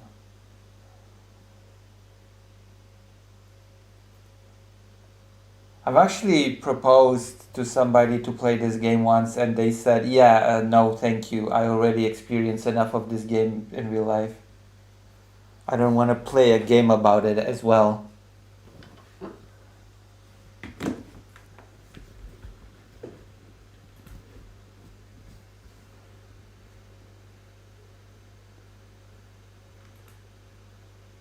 Direct national assessments and international assessments on what Iran was doing. What evidence do you have that they were making nuclear weapons and or continuing their nuclear weapon program? No evidence. Okay, so I can't reject your your statements about what the International Atomic Energy Commission has said, and obviously I do not have access to the vast intelligence network of the United States of America or Israel, for example. However, okay, so no evidence. on terms of points of evidence for the development of nuclear weapons. Also, I'm gonna be having a debate tomorrow. Oh my god, or today. I'm having a debate today on stream. Friday, I'm having a debate. I'm gonna be having a 3v3 debate on the topic of whether or not gender roles are biologically determined. Guess on what side of this argument I am. Do you think that I think that gender roles are biologically determined? What do you think? I would say that, okay, first off, a lot of the program is carried out in secret. After the suspension of the JCPOA, we don't have access to Iranian nuclear facilities anymore. So they say, and also they have okay, so in order to develop a nuclear weapon, right, you have to have highly enriched uranium and ballistic missiles capable of delivering warheads. We do have evidence that the Iranians have Nathan, developed ballistic missiles. I just want to point out here that the reason why the war is justified for you is because we're speculating that Iran is doing this. It's not that we have proof that Iran is doing it. It's not that we have evidence that Iran is doing it. We started a war in which we have bombed civilian infrastructure because of a speculative which claim. I would disagree with, which I think is a moral atrocity. I'm just saying, even though that speculative claim is not backed Yeah, by I think it's insane. the actual evidence. Yeah, Ryan says, I feel that gender roles are biologically informed. No, they're not. Which ones? Gender have a relationship with sex, but sex doesn't dictate gender. Absolutely, obviously. Well, no, they're not. Which roles are so biologically informed? Gender roles. I have other justifications as well, and I think this actually ties in very well to my second justification. I think very few gender roles are in any way biologically informed, actually. I mean, you can laugh if you want to. It's okay. Sure. What's the second justification? I think that, and this is obviously hypocritical of an American to say, but Iran, I think, is very fair to say, is a destabilizing force in the Middle East. And you mentioned that we've struck civilian infrastructure, which I think is a horrific moral crime. But the Iranians have done essentially the exact same thing. They've struck desalination plants. They've struck, energy infrastructure. They have committed mass atrocities. They've killed anywhere from 30 to 40,000 of their own protesters within a period of a couple of days. Not even the correct number. I mean, you don't have you don't have the ability to confirm or deny that. They don't have internet in Iran, and they've taken this as satellite footage that they've used to calculate this number. Anywhere between 7 to 12. I'm not gonna I hear 40 to 50,000.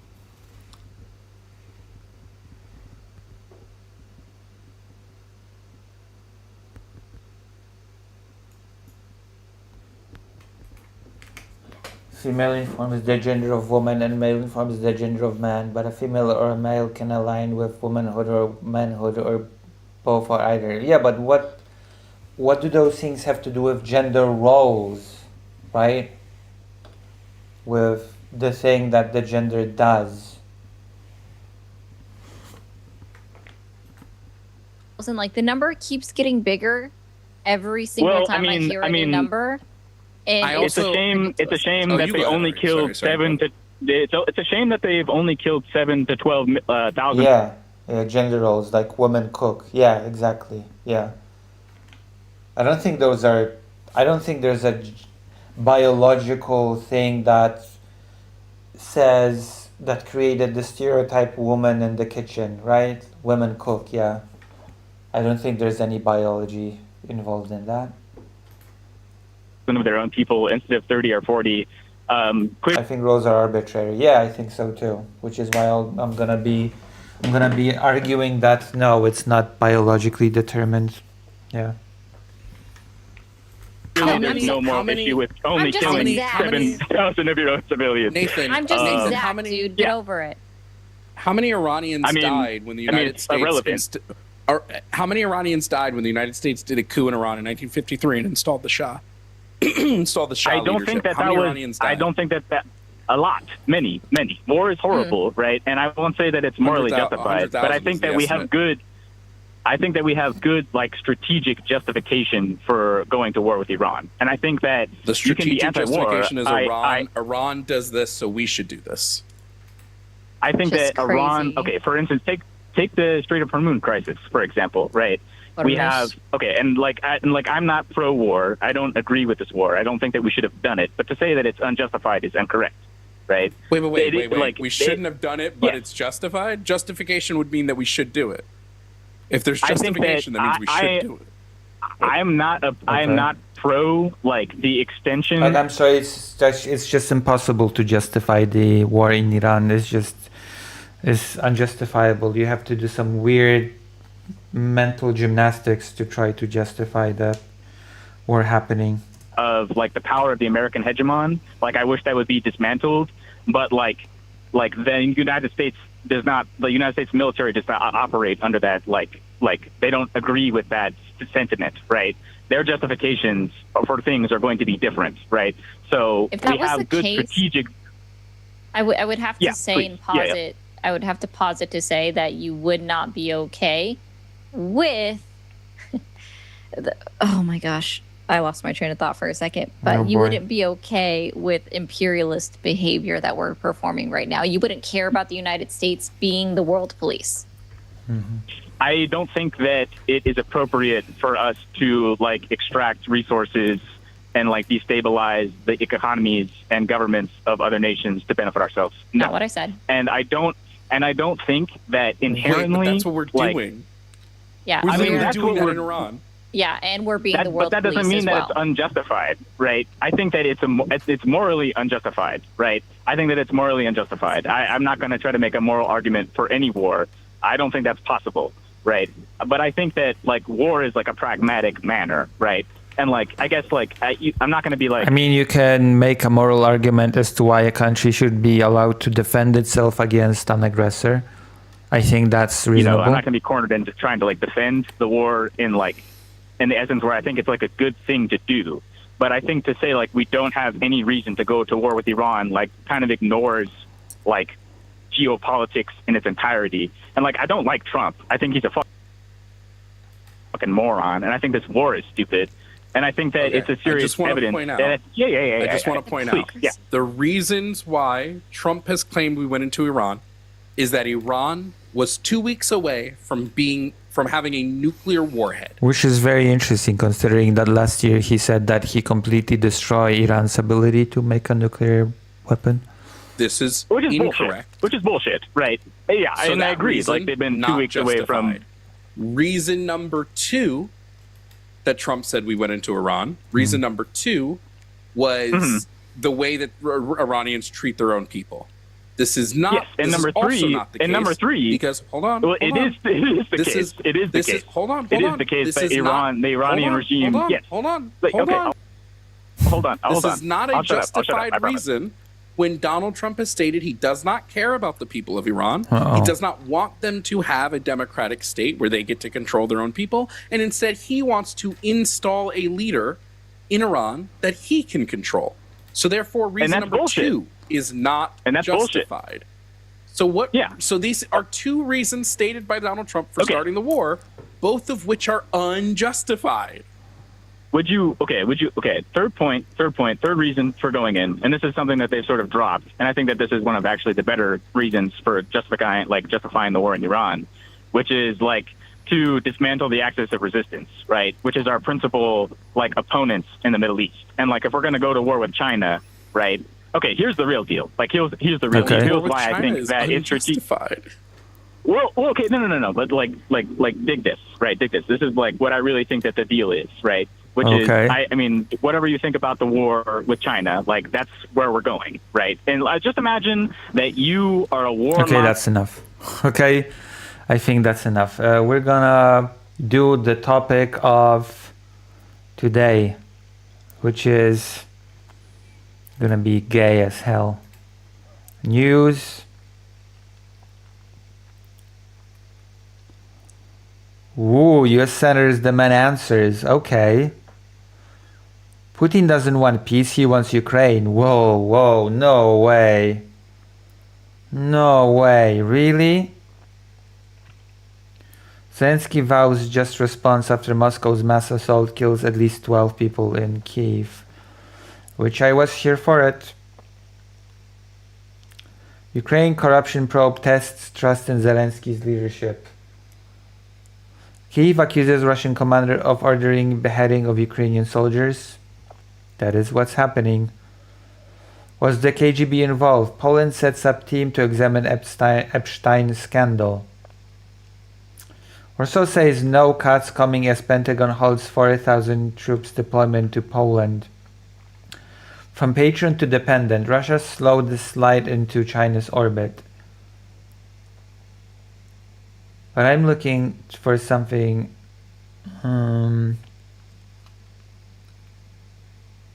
Oh, this is interesting actually. Slovakia says ammunition supplies to Ukraine will rise. Slovakia has been very anti-Ukraine for a long time. And I feel like maybe Orban's fall might have triggered a change in heart in Slovakia, which is very fascinating to me how the chips roll.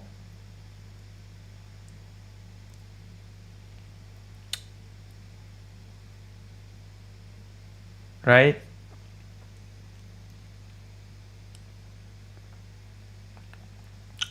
All right, LGBT plus history. Warsaw recognizes Poland's first same-sex marriage.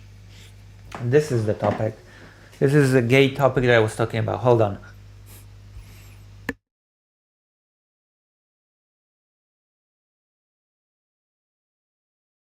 I never thought that I would see this happen.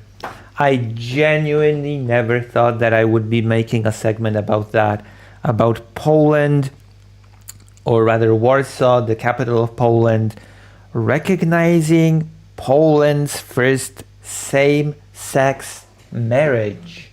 I did not think that was possible, but you know what? Nothing's impossible. There's no such thing as impossible, and I think we are seeing the evidence of that. If you say something's impossible, I'm gonna point at this and say, you're wrong. Nothing's impossible. Poland has accepted, or rather recognized, its first gay marriage. Holy crap. Poland has taken a historic step in LGBTQ+ rights. For the first time, authorities in Warsaw have officially recognized a same-sex marriage performed abroad, following recent rulings by European and Polish courts. Warsaw Mayor Rafał Trzaskowski announced Thursday that the city had finished entering Poland's first official certificate for a same-sex marriage into their national civil registry. Which is crazy. When I first covered the topic last year, I think it was last year when I covered the topic of the European Union court saying, hey, according to the rules within the European Union, if these two people went abroad and got married abroad within the European Union, where you can get gay marriage, when you can get married as a gay person, you have to accept it in Poland. You cannot just ignore that in some countries in the European Union, gay people can get married and not accept this in Poland. You have to do it as a country that is part of the European Union. And Poland has been very reluctant to accept that. I've heard many politicians, prime minister included, saying something along the lines of, the European Union cannot dictate to us what we do. We're gonna think about it. We're gonna approach this carefully. And now we're seeing that Warsaw has decided, yep, no, that's legit. That's according to rules. So we're just gonna go with it. And so they went with it. And now we have a registered gay marriage in Poland, which effectively means, let's be quite honest here, if this happened, if Warsaw has recognized Poland's first same-sex marriage, that basically means that for all intents and purposes, you have a gay marriage in Poland. All you have to do is go abroad, get married, come back, register, bada bing, bada boom. Gay marriage is here. Gay marriage is in Poland, effectively, in my opinion, at least. Even if you cannot get married as a gay person directly in Poland, nothing's stopping you from getting that marriage abroad.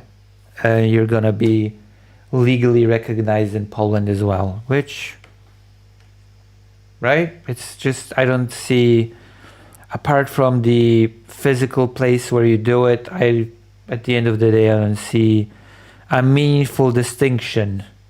This comes after rulings by the European Court of Justice and Poland's Supreme Administrative Court that require EU nations to honor same-sex marriages signed in other member states. Poland still does not formally recognize same-sex marriages, so a temporary technical solution was introduced to register both spouses in their system. Officials say the arrangement is only provisional until national regulations are updated. Poland's Prime Minister Donald Tusk welcomed the decision earlier this week, saying that the Polish state has failed its LGBTQ+ citizens for years. He did stress, however, that the decision does not extend the freedom to adoption rights for same-sex couples. This is horrible, by the way.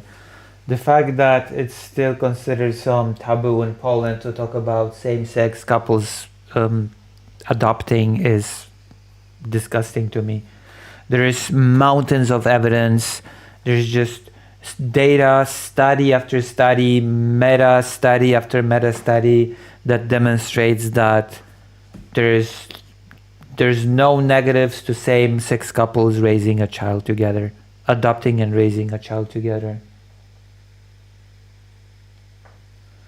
The Poland has a Donald too. Is theirs as bad as America's? No, our Donald is far better compared to. Our Donald is basically a centristy politician, which, you know what? I'll take that. I will take a centristy politician over Donald Trump.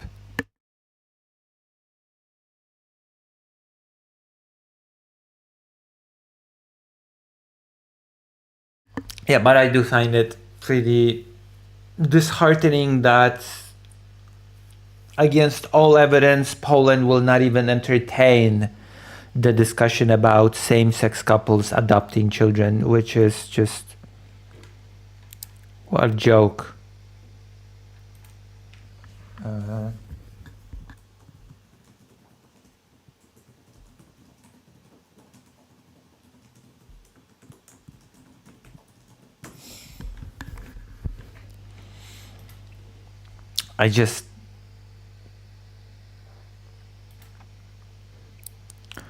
Let's see if there's any more info on this stuff in the article. Two men have battled through top courts in Brussels and Warsaw for over 7 years, securing landmark ruling in the process. Yeah, this has been a long battle. Not only has gay marriage been a thing that was not considered a proper discussion in Poland, but gay adoption is still something that no politician is even willing to touch. I still remember when there was a presidential campaign in which the mayor of Warsaw was a candidate, and they asked him about gay marriage. He said something that maybe he would introduce some kind of, maybe they would allow people to enter some kind of legal arrangements to gay people, but not marriage. And adoption, they just dismissed out of hand as if it was even a disgusting thing to bring up. That's just very sad state of affairs. Very bigoted mindset, quite honestly. This just goes against, spits in the face of all evidence on the subject. In March, Poland's Supreme Administrative Court ordered Warsaw's registry office to record the marriage, laying legal fundaments for Poland's first ever same-sex marriage. This is a historical event, actually, and ironically, that is happening right now. There's a historical event for the LGBT community in Poland. Poland, I will have you know, is considered, according to many organizations that track these things, the worst country when it comes to LGBT rights and acceptance, bar none.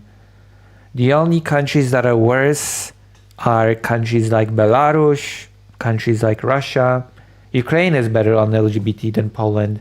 So the fact that Poland, that is so bad on the LGBT, suddenly now has gay marriage, de facto is,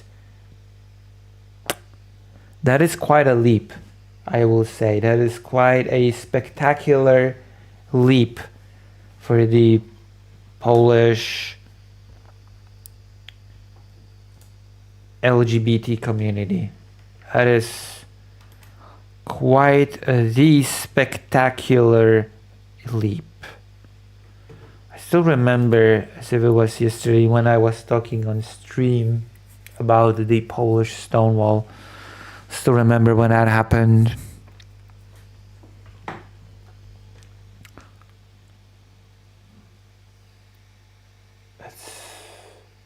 The memories are coming back to me. The decision built on a November 2025 judgment by the Court of Justice of the European Union that said EU member states must recognize same-sex marriage legally, concluded in other member countries. I wonder what Hungary did with this, because Hungary is also pretty anti-LGBT, although maybe it will be less so now that Orban is out, although Orban's replacement might not be all that much better on the LGBT. So we're gonna have to see if we're gonna see gay marriage in Hungary as well. Artur Kula, one of the lawyers representing the Berlin couple, told TVP World, "We are very happy. This is very important. Our clients have won." Yeah, they have. They have indeed. They are now recognized as a same-sex marriage in Poland. Truly a historical moment for the country, if there ever was one. Change has arrived. Today there is the first transcription, but more will follow. Yeah, the gates are open now. The floodgates have been opened, and hopefully this will actually lead to people just being able to marry here. And by here I mean there, because I'm not even in Poland anymore. I'm in Ukraine. I'm in Ukraine right now, so in Poland. Kula said that the law practice firm he works for, which specializes in LGBT plus rights, is already working with dozens of couples interested in transcribing their foreign marriage certificates. The Warsaw ruling, anchored in the landmark court's battles, has essentially opened the floodgates, the same phrasing that I've used, for other regional courts and offices to follow a non-binding precedent in ordering and issuing transcripts. The number of transcripts will quickly become very noticeable, he said. We're going to be having so many gay marriages in Poland. It's going to be amazing. Poland's going to be the gayest country in Eastern Europe. I can see it. God, I can see it. It's going to be beautiful. It's going to be the most beautiful thing ever when finally Poland becomes the gayest country in Eastern Europe. Actually, that's going to be I'm gonna put it either in the title or I'm gonna put it in the thumbnail. Poland being the gayest country in Eastern Europe. Hello, Maya Mayor. Did you know that Poland is now the gayest country in Eastern Europe? God, I'm so happy. This has made my day, actually. The gayest country in Eastern Europe. So proud. I've also released a new segment. I have to do more news segments because that is what fake Alec Kyle Parker ordered me to do. He said, Lucy, we don't have news segments. Lucy, you need to do news segments. And I said, okay. So we did it. Any thoughts? Are you gonna celebrate with me? Are you gonna celebrate this glorious occasion with me? I feel like nobody appreciates just how big this is. The fact that Poland now de facto has gay marriage. Poland more like gay land, homo land, got 'em.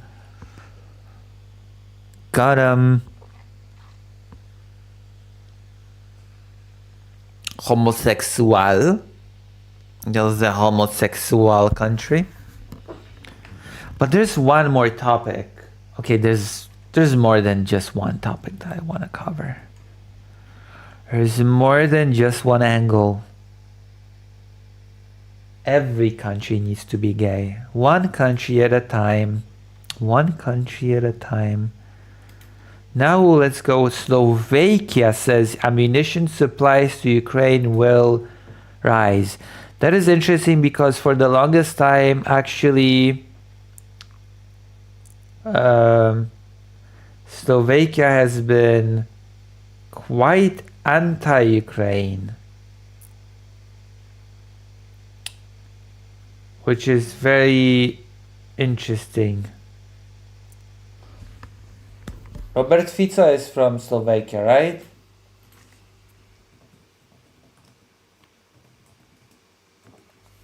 That's a Slovak person, right? Robert Fico.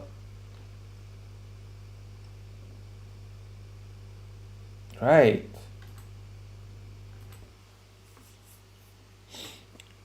Prime Minister of Slovakia, right? This is why this is so fascinating to me, that Slovakia has been abstaining from sending aid to Ukraine for the longest time. And I feel like Slovakia has been changing course ever since Viktor Orban of Hungary has lost the election.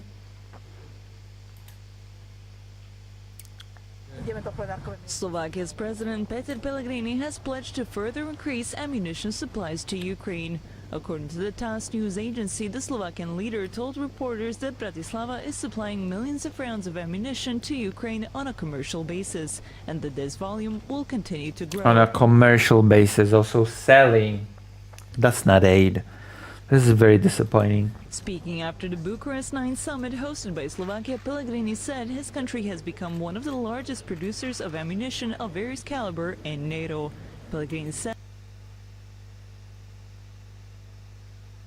the defense industry now counts for nearly 3% of the country's GDP. Interesting. I thought that this was more interesting than it actually is.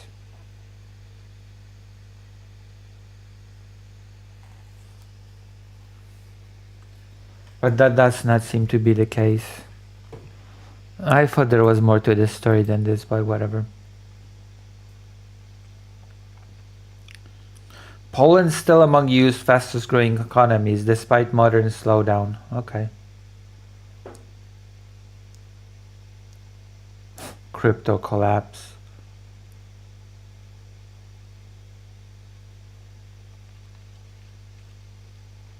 From Patreon to this dependent, Russia's slow slide into China's orbit. China has been a big benefactor to the war, I'm not gonna lie.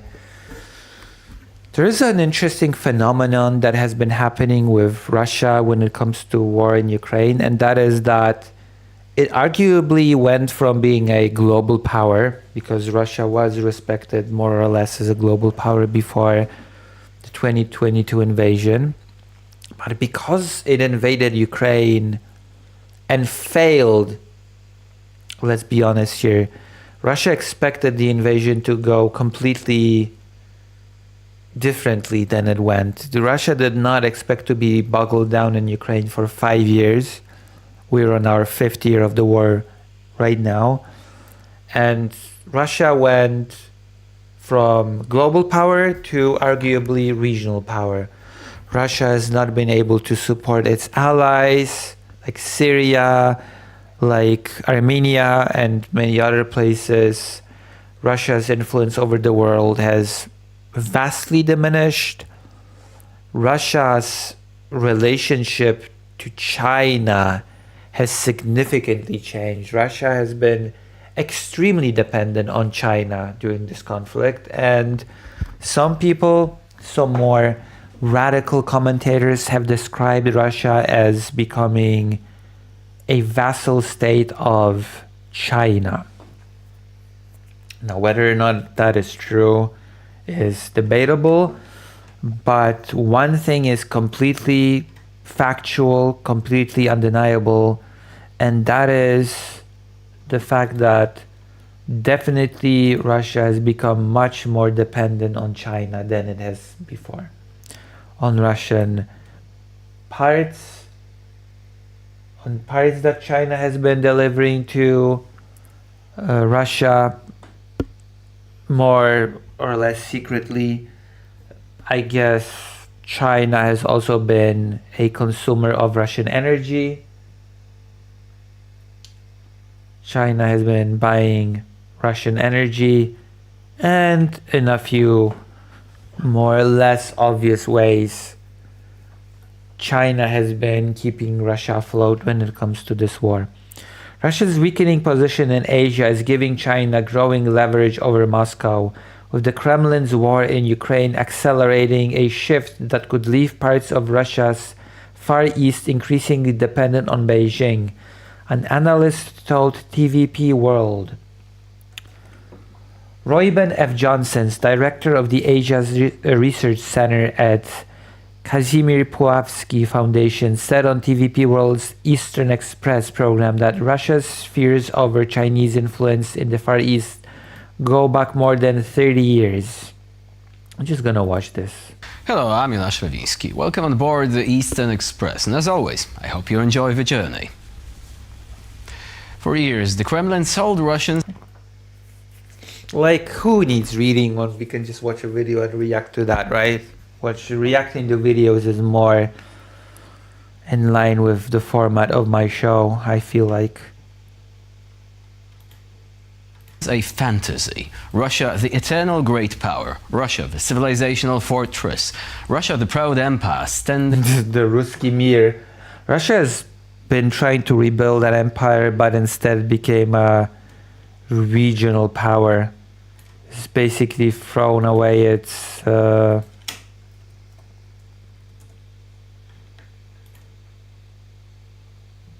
against foreign domination. But somewhere between the sanctions, the battlefield losses, and the collapse of Moscow's economic ties with Europe, something awkward started happening in the Russian Far East.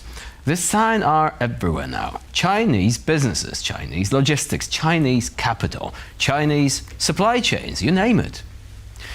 The same Kremlin that spent decades warning Russians about Western influence is now presiding over the largest expansion of foreign economic influence inside Russia since the collapse of the Soviet Union. Except this time, the pressure is not coming from Brussels or Washington. It is coming from Beijing. Yeah, it's coming from China, because Russia has made itself dependent.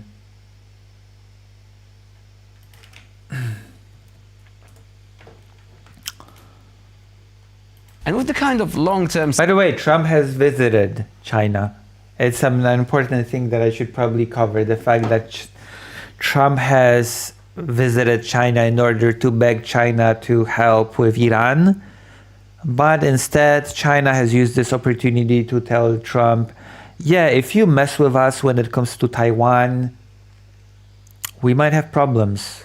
And Trump has been very silent when it comes to the discussions regarding Taiwan. He has been asked very directly, Mr. President, have you been talking about Taiwan with China? And Trump's response was, China's beautiful. So there you go. But we're not talking about Trump right now or his visit to China. We're talking about Russia and its dependence on China. So let's continue. Strategic discipline Moscow increasingly lacks. So without further ado, let's see where those ties are showing the most. Russia's growing dependence on China is no longer limited to trade routes or discounted oil contracts. Increasingly, it is reaching into the infrastructure that keeps Russian exports functioning at all. The latest example comes from the liquefied natural gas sector, where Moscow is quietly handing Beijing leverage over a major energy market. According to Ukraine's Foreign Intelligence Service, Russia's central bank has advised major insurers to reinsure LNG shipments to China through Chinese companies. On paper, the move is technical. In practice, it reflects how far Russia's options have narrowed since 2022. Cut off from much of Western financial and insurance systems, Russian firms no longer have the capacity to independently cover the enormous risk tied to LNG transportation. China has become the fallback. That arrangement comes with consequences. Insurance is not just paperwork. Whoever controls the insurance terms effectively controls the logistics, pricing risks, and reliability of deliveries. Beijing may not own Russian LNG infrastructure directly, but it is steadily gaining influence over the mechanisms that allow Russian gas exports to operate. The timing also matters. China is now Russia's dominant LNG customer, with imports continuing to rise in both 2025 and early. There you go, told you. China was buying Russian energy. That is a big factor of Chinese influence over Russia. And I'm going to be honest, it is all of Russia's own doing. It is all of Russia's own doing. It is a direct result of Russia's ill-advised invasion in Ukraine. Russia just shot itself in the foot, in the hand, on the hand, in the face. Let's just say that this war is a huge miscalculation on Russia's part. 2026. At the same time, Russia's broader economy is under mounting strain. The budget deficit has already exceeded annual targets, GDP. And even the inflated oil prices do not seem to be bailing Russia enough to save its economy. Russia would have been in such trouble if it was not for the war in Iran, but still, it's not enough. It's not enough. Russia's economy is still in dire straits, even with this boost that has been given by Donald Trump. He contracted at the start of the year, and inflationary pressure is reshaping everyday life. For years, the Kremlin insisted sanctions would push Russia. Also, there's going to be a new vote on aid in the United States, which is why the organization that I've been following, the movements of Track Ukraine, is gonna probably have a busy period, because there's been a discharge petition which has gained enough votes, and there's gonna be a vote on a new aid package for Ukraine in the United States. Finally, $1.3 billion, I believe, and that's gonna be on top of a $9 billion loan. So in total, it would be a pretty substantial aid package for Ukraine from the United States. So let's fingers crossed that it all goes well, because that would be a huge boon for Ukraine when it comes to the war end. Maybe, just maybe, if things go according to plan for once, Russia will be forced to enter negotiations seriously for once, and maybe we will see an actual result. We'll see. We'll have to see how things develop. But Yes. I'm doing a lot of very strange pivots, but Russia's not in a great state. I guess that is towards economic sovereignty. Instead, the country is drifting into asymmetric dependence on Beijing, one where China increasingly dictates the terms. Of course. And now, as always, it's time to examine the issue in greater detail. The Kremlin likes to talk about sovereignty. Vladimir Putin talks about it constantly. Russia, according to the official narrative, is defending its independence against Western domination. But in Russia's Far East, another reality is taking shape, one that looks more like gradual dependency than sovereignty. Chinese companies are flooding into the Russian market. Chinese capital is becoming essential for regional economies, and Chinese tourists increasingly dominate cross-border travel. Chinese logistics networks are reshaping trade routes, and in some parts of eastern Russia, local economies are now tied to China far more closely than they are to Moscow itself. Take the Jewish Autonomous Oblast, one of the strangest regions in the Russian Federation. Created by Stalin in the 1930s as a Soviet Jewish homeland, it now survives economically because of China. According to the Saratoga Foundation analysis, China's share of the region's economy has climbed to almost total dominance after the full-scale invasion of Ukraine back in 2022. Agriculture, mining, construction, infrastructure, Chinese firms. China has been such a benefactor of this invasion. You would not believe just how much China has benefited from this entire mess. Are deeply embedded everywhere. Russian officials once bragged about pivoting to Asia, but pivots imply choice. Increasingly, Russia looks like it has no alternative. And nowhere is it more visible than in Kamchatka. Militarily, Kamchatka is one of Russia's most strategic territories. It hosts critical naval infrastructure and forms part of Moscow's Pacific defense architecture. Economically, however, the peninsula is becoming tied to Chinese demand. China now absorbs huge quantities of Russian seafood exports, while Chinese-controlled downstream logistics and processing networks increasingly determine how those exports move through the market. This is the key detail. Beijing does not necessarily need to own Russian territory to exert leverage over it. Control over transport corridors, processing infrastructure, customs routes, financing and export markets can achieve many of the same results, and Moscow knows it.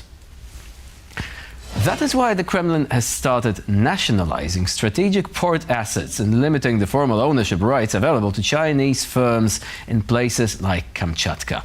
Since 2022, Russia has lost access to Western markets, Western finance, Western technology, and much of Europe's energy trade. China stepped into that vacuum. According to Russian market data, the number of Russian companies with Chinese founders or co-founders exploded from around 1,400 before the war to nearly 15,000 by early 2026. Russian officials increasingly rely on Chinese workers and Central Asian migrants to compensate for labor shortages in the Far East. In some regions, locals fear demographic transformation as Chinese economic influence expands faster than Russia's shrinking population can actually compensate for. For many years, the Kremlin insisted Russia was building a multipolar world. What it may actually be building, however, is a hierarchy where Moscow becomes the junior partner in a Chinese... It's very interesting that Russia wanted a multipolar world order or whatever the hell, and it ended up just shrinking to a status of being a regional power. Centered Eurasia. And for a country obsessed with being treated as an empire, that may become the most uncomfortable outcome of them all. And now here to shed more light on the issue is Ruben F. Johnson, Director of the Asia Research Center at the Kazimierz Pulaski Foundation. Hello and welcome to Eastern Express. Thank you for having me. So, some commentators, perhaps optimistically, tend to say that at some point Russia may actually begin to lose territory to China because of some sort of internal upheaval, or of course because of the rising power of China vis-a-vis Moscow. However, would you say that perhaps there are symptoms that this is not entirely impossible, or at least that there might be this sort of creeping annexation going on, very slowly but visibly? I mean, this has been a discussion for a while now, whether or not Russia is a de facto vassal of China. It's not a new discussion. It has been going on for a while, and I'm not really surprised that it has gained steam. This kind of concern on the part of people in Russia goes back more than 30 years. I spent most of the 90s in Russia. And this was something... I feel sorry for you. My condolences for having spent most of the 90s in Russia. My sincere you started to hear about. Condolences. It was mostly expressed by people living in the Russian Far East. In the beginning, there was a perception of a great Chinese presence because of a lot of Chinese day traders coming across the border, doing business, then going back into China. And then there started to be a more and more permanent presence by the Chinese. The Chinese would come in, they would buy up factories or collective farms or other enterprises that had been losing money, and they'd turn them into money makers. And so there's been an increase in the population. At the same time, there's been a decrease in the Russian population, just a decrease in general Russian birth rates. And Russia's Russia is experiencing a demographic crisis, much like all the countries in this region, to be quite honest with you. Already a demographic disaster before the war, and now it's even worse. So yeah, that's a very real concern, and I know I've... Same with Ukraine, by the way. Ukraine is also experiencing a demographic crisis. Poland is also in trouble when it comes to demographics. That's just... said this to other people on this network before. The Russian Pacific seaboard port of Vladivostok, the Chinese openly call it by its Chinese name of Haishanwei, which is what it was called before the Russians took it from them so many years ago. And they always talk about, we're going to take it back someday. They make no bones about it. So, and there's always kind of a constant, not every day, but periodically there are Russian commentators who put out articles of one kind or another, and they say, well, Russia's getting exhausted, it's burning itself out, it's killing itself in this war, and pretty soon we'll... I mean, that is true. All of this is accurate. Russia is indeed killing itself in this war. Inkup says, almost like having worse living standard makes people not want to have kids. I mean, it's because Poland is so gay. It's because Polish people are a bunch of homosexuals and they just don't produce kids. That's the reason. We won't really have to fight to take parts of Russia. We can just walk in. So you said that this sentiment was beginning to grow in Russia back in the 90s, the early 2000s, and that was even before this rapid shift. To be fair, Russia was in big trouble in the 90s as well, with the shock therapy, whatever thing, and all these factors that caused Russia to be. That is why Putin has been so beloved for so long, because he was seen as this figure that brought Russia out of the economic turmoils after the fall of the Soviet Union. Russian economy, concerning the growing dependence vis-a-vis China. So would you say that now that this process has accelerated, of course it's very difficult to gauge public opinion, but do you think that there might be some sort of hot spots, with Russians being experiencing so much discontent, perhaps thinking, oh, there is a preferential treatment for Chinese companies or for Chinese workers, about which we're going to talk in a minute, that perhaps this could lead to some sort of public discontent, as difficult as it is to express under Putin's regime, of course? Well, there's the public discontent. Yeah, it's very hard to express. If we're talking about the Russian Far East, there's plenty of discontent, not just about the Chinese influence, but about the war, the conduct of the Kremlin in general. Yeah. And there's always going to be and there's growing concern from people about this Chinese influence. And I can remember talking to Russians in China at big major aerospace and defense trade shows in China, and them basically saying, we struggled, we almost had to close our doors, we almost went bankrupt in the 1990s during that horrible downturn, hyperinflation. We barely survived. That we did not fight and crawl and crack, and just have to struggle to get back to a normal state. We did not go through that horrible time so that we could hand everything over to these people. And then this colleague of mine would take his finger and he'd point at all the Chinese around him. So the more that this period goes on, in which there's a clear now Russian dependence on China that wasn't there before, dependence on the Chinese buying things, the dependence on Chinese money, dependence on Chinese parts, dependence on China providing things for Russia that it needs to continue the war. Electronics and technology and other inputs for Russia's weapons industry. There you go. These are inputs they used to buy from Western countries, but they can't, so they have to source everything from China. And there is a trade imbalance. Of course, there are certain things that Russia still needs to get from the West and still is getting from the West that China cannot provide. But there are definitely things that China can and does provide and that Russia is very dependent on. Right, because the Russians are effectively, they are buying high value-added goods from China, but they are sending over raw materials or unprocessed foods. So again, in terms of trade, this makes up for a lack of balance in favor, again, of Beijing. Yep. Yes, and it will continue to be so. And this I want to point out, this is China. This is not the profile of a country that's a partner with Russia. These are not friends, without boundaries, et cetera, et cetera. This is a marriage of convenience for the Chinese, and as soon as it's not convenient for them anymore, they'll be gone. And they'll take whatever they can get in the process.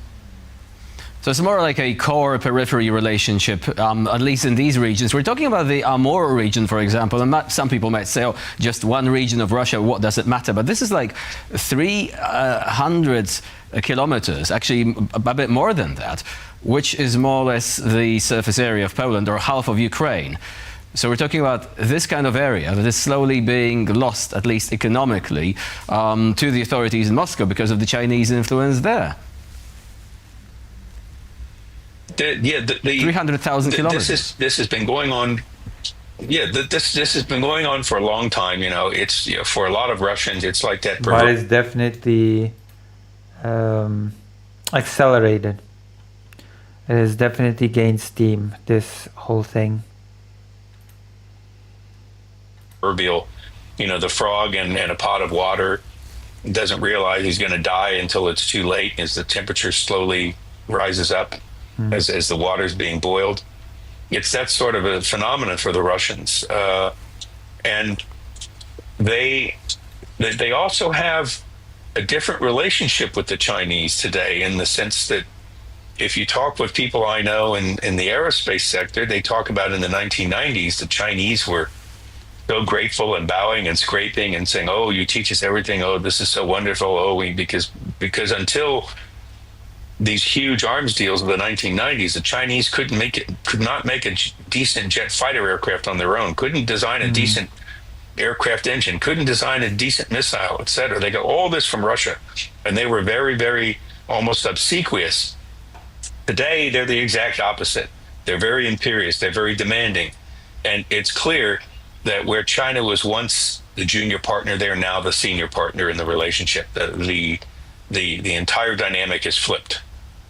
So it's an interesting dilemma for the authorities in Moscow. There was an interesting case study concerning a factory in Komsomolsk on the Amur. Like, it's the same region that we're talking about, in close proximity to the Chinese border. Now, workers there, basically, they staged a strike demanding unpaid wages. And normally, that would have been suppressed very quickly.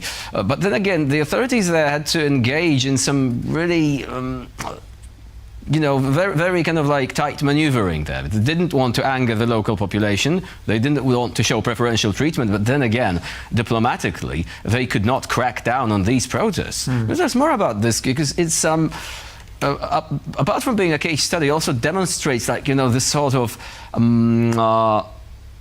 approach that Moscow has to take. Basically being caught between a rock and a hard place there. Yep. I mean, if it wants to continue its war, then it will have to continue being more and more dependent on China. That is that is just a thing that Vladimir Putin a price that Vladimir Putin is willing to pay. He must feel that in the end it will end up paying for him.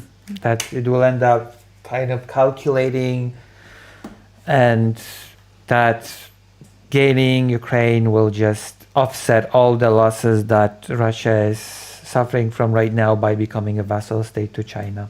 That is basically it. Well, there's two elements here. One is that part of Russia, the Komsomolsk and Amuria, among other things, that's home to the big, huge Russian Sukhoi fighter jet plant. And that plant survived for years and years and years on orders from China of fighter aircraft in the hundreds.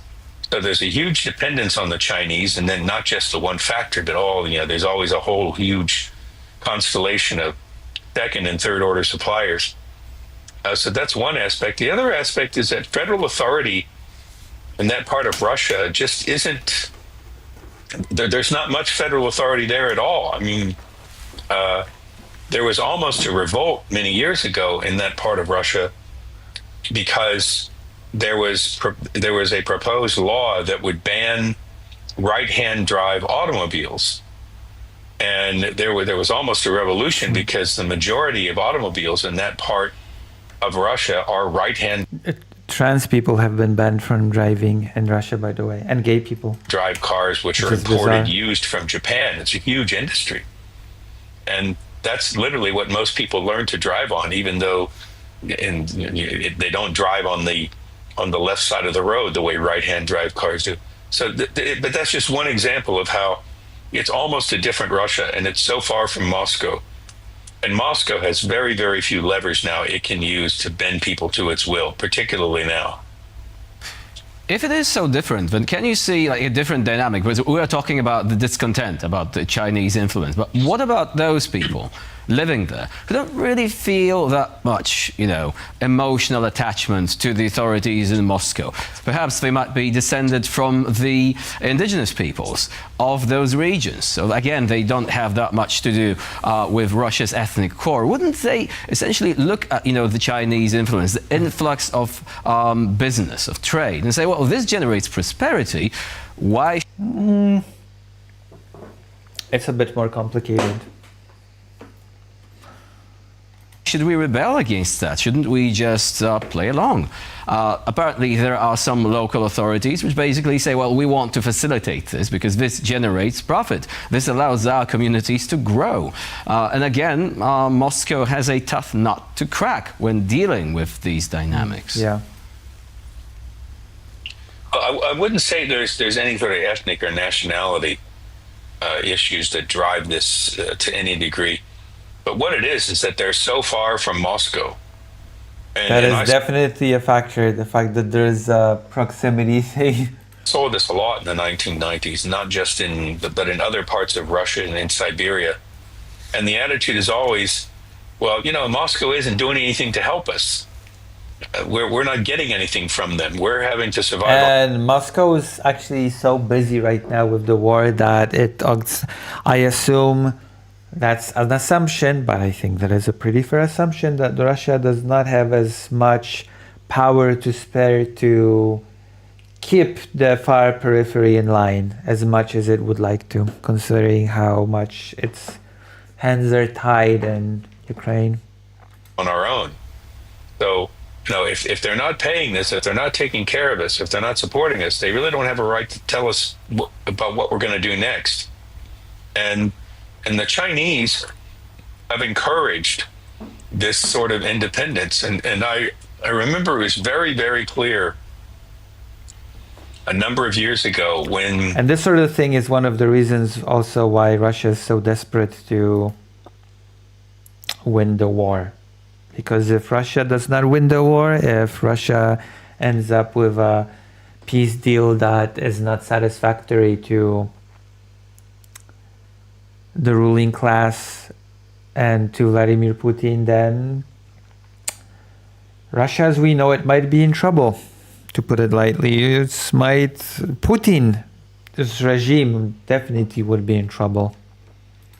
The Chinese and the Russians finally agreed to a big deal for it was a new model of fighter aircraft that they were buying from Russia. And all of the senior Chinese officials, including the man who was then the chief of staff of the People's Liberation Army Air Force, they all got on a plane in Beijing, and the first place they flew was to Komsomolsk-na-Amur. They went... Also, the West, just so it's clear, is not a big fan of the idea of balkanizing Russia because of its nuclear arsenal. And the West is not very keen on seeing a bunch of small entities being created in Russia and a bunch of small entities having their hands on their own nuclear arsenals. That is something that the West actually fears a lot happening. To see those people first, those people at the factory, the people they were buying from, and then they flew to Moscow to sign the papers. So the Chinese have been very cleverly encouraging that part of Russia to look upon them as their first point of contact, and Moscow second. If one takes an average Russian living under Putin's regime today and compare this to the standard of living, the degree of personal freedom... Long-term thinking is not a speciality of the West, Income, so... freedom, access to information in China. Which one do you think would be preferable for the average person that, doesn't really hold that much, again, attachment to, the Ruski Mir ideology, to what Putin is saying about the historical mission of Russia, the war in Ukraine and all this? Wouldn't some people be tempted to essentially say, well, the Chinese model actually makes much more sense. There's more prosperity. Some things might be better. How does it look like comparably? The Chinese world. Well, the Russians are trying to compete with the Chinese now in terms of the lack of freedom on when it comes to the internet, and we know all about all of the platforms like Telegram and others, WhatsApp, that are blocked in Russia now. So Russia is almost assuming and Putin's hiding in a bunker, being afraid of a coup. Parity with China in that sense. Oh, but for Russians that you talk to, and I've talked to someone, I've been in China, who are working there. They work there, they get a decent wage. They say, yep, things are much better here. The sanctions don't have, there are so many things in Russia that you cannot buy now legally, or if you do buy it, it's going to cost you double the price because they're under sanctions and you've got to buy them through some circuitous route. We need more sanctions for Russia. So from a Russian standard, a lot of Russians would live better in China than they would particularly in some places which are in the outer peripheries of Russia. And this is only going to get worse. Yep.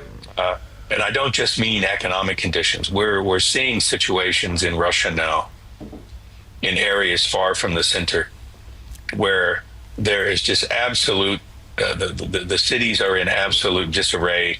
Because infrastructure. Nobody's there to take care of the infrastructure. And what I'm hearing is that the budget that is supposed to go to infrastructure is being directed to the center because Russia needs money to continue its war. One's taking care of proper city functions like paving roads and sewers. Yeah, that's because the budget that is allocated to these things is being directed to Moscow for the war. So on. Oh. You're seeing that the police and the courts are completely bought and completely corrupt, and we're even seeing in some parts of Russia now growing vigilantism because you can't get any justice through the government. And these regions are all run by miniature versions of Putin who manage the regions even worse than he's managing the country. So conditions for Russians everywhere are just going downhill. And it's not sustainable what's happening now in Russia. It just isn't. I have seen so many. This is not a scientific basis for anything, but I have seen so many of these videos on platforms like Instagram of furious Russians, particularly since the Ukrainians started hitting these refineries and they started getting this black rain, this oil-soaked rain everywhere. And particularly since they shut down all the internet for 5 days in Moscow for Putin's pathetic parade. The anger is just like nothing I've ever seen before. I saw anger against Boris Yeltsin. Actually, Putin's ratings have fallen, which is an unprecedented thing. In the 1990s, due to hyperinflation and dislocations, and people, all of their savings being made worthless. I saw anger back then, but I've never seen anything like what I'm seeing now. Ruben F. Johnson was our guest today here on TVP World. Thank you very much for joining us. And of course, for sharing your insight and experience. Here we have it. Russia is becoming we've been talking about this for years now, that Russia has been in a state of being a vassal to China. And since we've last talked about it, things have just deteriorated further. So there we have it. There we have it. What a sad state of affairs, huh? What a sad state of affairs indeed. Let's go to one more topic.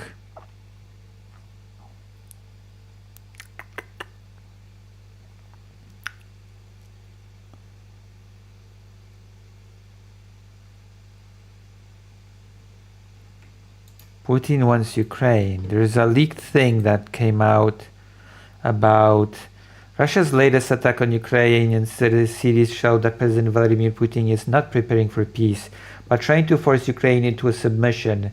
Former U.S. defense official Ian Brzezinski has told TVP World. And there's also the fact that apparently the current maximalist demands of Russia are not considered by Russia to be maximalist demands, but a midpoint to a bigger conquest. That Russia still thinks that it can end up having possession of Kyiv itself, or at least control over Kyiv itself, influence over Kyiv itself, that Ukraine is still salvageable, quote unquote. And when I say salvageable, I mean that Russia still hopes to. The end game that Russia is hoping for is the subjugation of Ukraine. Ukraine being brought back to the Russian world. And I think that this is a completely unrealistic goal. I think that is a very much preventable goal. But Russia still feels like it can achieve it. Russia still feels like it can sway the tides of international interest in the topic of Ukraine in order to facilitate an outcome where Russia would regain control over Ukraine. Hello and welcome to TVP World here. My name is Diana Skaya. We are in Poznan at the Impact 2026 Summit. And my guest is Jan Brzezinski from the Atlantic Council. Ian, thank you so much for taking the time to speak to us here today. Ian, I want to go straight into it. I mean, the scale of Russia's attacks on Ukraine in the last 24 hours have been enormous. And sadly, we say this many, many times in the newsroom. And yes, it's a huge joke. It's a huge, pathetic turn of events. I should not even be surprised. Trump was so happy about the ceasefire that he has gained, that he has brokered to have Ukraine not attack Putin's victory parade. And just, I think even the same day as the parade happened, Russia has been breaking the ceasefire all across the front. And just a day later, Russia's just been launching full-scale attacks on the big cities of Ukraine. Like, we've had a huge attack here. A bunch of people died. Explosions have shook this very building. It's been a mess. Nobody expected Russia to respect or to keep any sort of ceasefire. It's been a very predictable outcome, but still it just demonstrates that Russia is not willing to do peace. Russia is not really ready for any sort of peace. If anything, it just demonstrates further that Russia has to be made to pursue peace. Russia has to be pressured. Russia has to be forced to come to the negotiating table via aid to Ukraine, sanctions against Russia, which is why I'm so glad that the vote on the 1.3 billion aid in the US is finally going to happen. I'm so glad that 90 billion loan from the European Union has been unblocked. And I'm happy that another sanctions package has been approved by the European Union. Now, it's the big factor on how this war will go is how the United States posture, how the United States policy towards Ukraine will possibly change. We have witnessed a discharge petition pass. We are going to have a vote on Ukraine aid in the United States, and we will see how that happens, because if during the Trump administration the US would be able to actually push aid for Ukraine, to be actually be able to provide Ukraine with a substantial package, substantial enough package, I believe that would be the thing to push Vladimir Putin to treat the negotiation topic far more seriously than he is treating it now.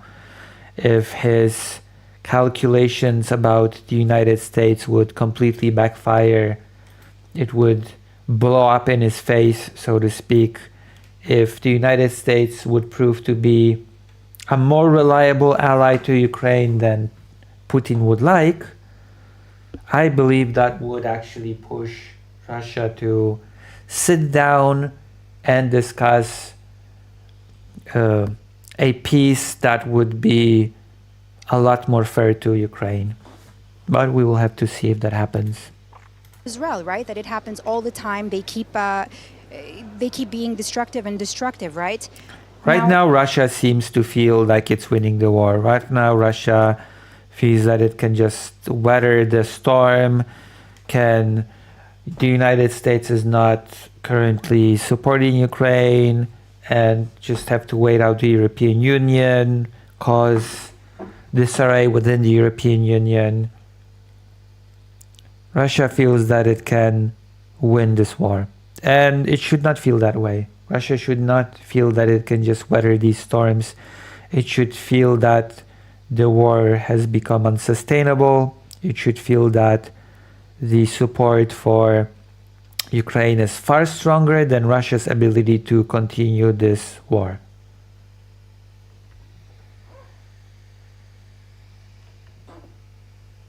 It's good. It's good. Ukraine has definitely set the standard of drone warfare.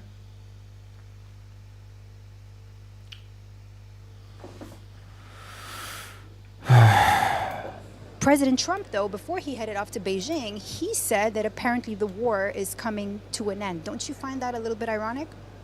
I don't find it necessarily ironic, as disappointing. Trump has no clue what he's doing. Trump has no idea what's happening on the ground in Ukraine. He has trouble navigating anything. He has trouble navigating any sort of negotiation. Iran is a prime example of that. The art of the deal is a joke, and he's a horrible, horrible president when it comes to international affairs. Some might say that he's an awful president when it comes to domestic affairs as well, but we're not here to discuss that right now. Trump doesn't know what he's doing when it comes to Ukraine. He never did, he never will. The only thing that he is doing is assisting Russia. Trump has been a very good ally to Russia throughout all this 24-hour peace mess. Because it shows a little bit of naivete when it comes to dealing with Putin. Everyone knew that Putin wanted a ceasefire for a propaganda event. Of course. And he got it, and that he had never indicated any serious intent to give up his aspiration to take... No, I don't think to answer the question, I don't think a single campaign will change the war in a significant way, no. I think it greatly helps Ukraine, of course, but I don't think a single campaign, I don't think that alone is enough, no. Ukraine. So it's no surprise, it's a tragic surprise, it's no surprise that he launched this savage attack on Kiev and other cities over the last 2 days. Zelensky did say that he believes the attacks were meant to cause maximum pain, as probably showing a message here. And no, it's not surprising in the slightest. I expected this to happen. I've been actually warned on the day of the parade that if Russia launches a big attack on Kyiv, that I should go to a bunker.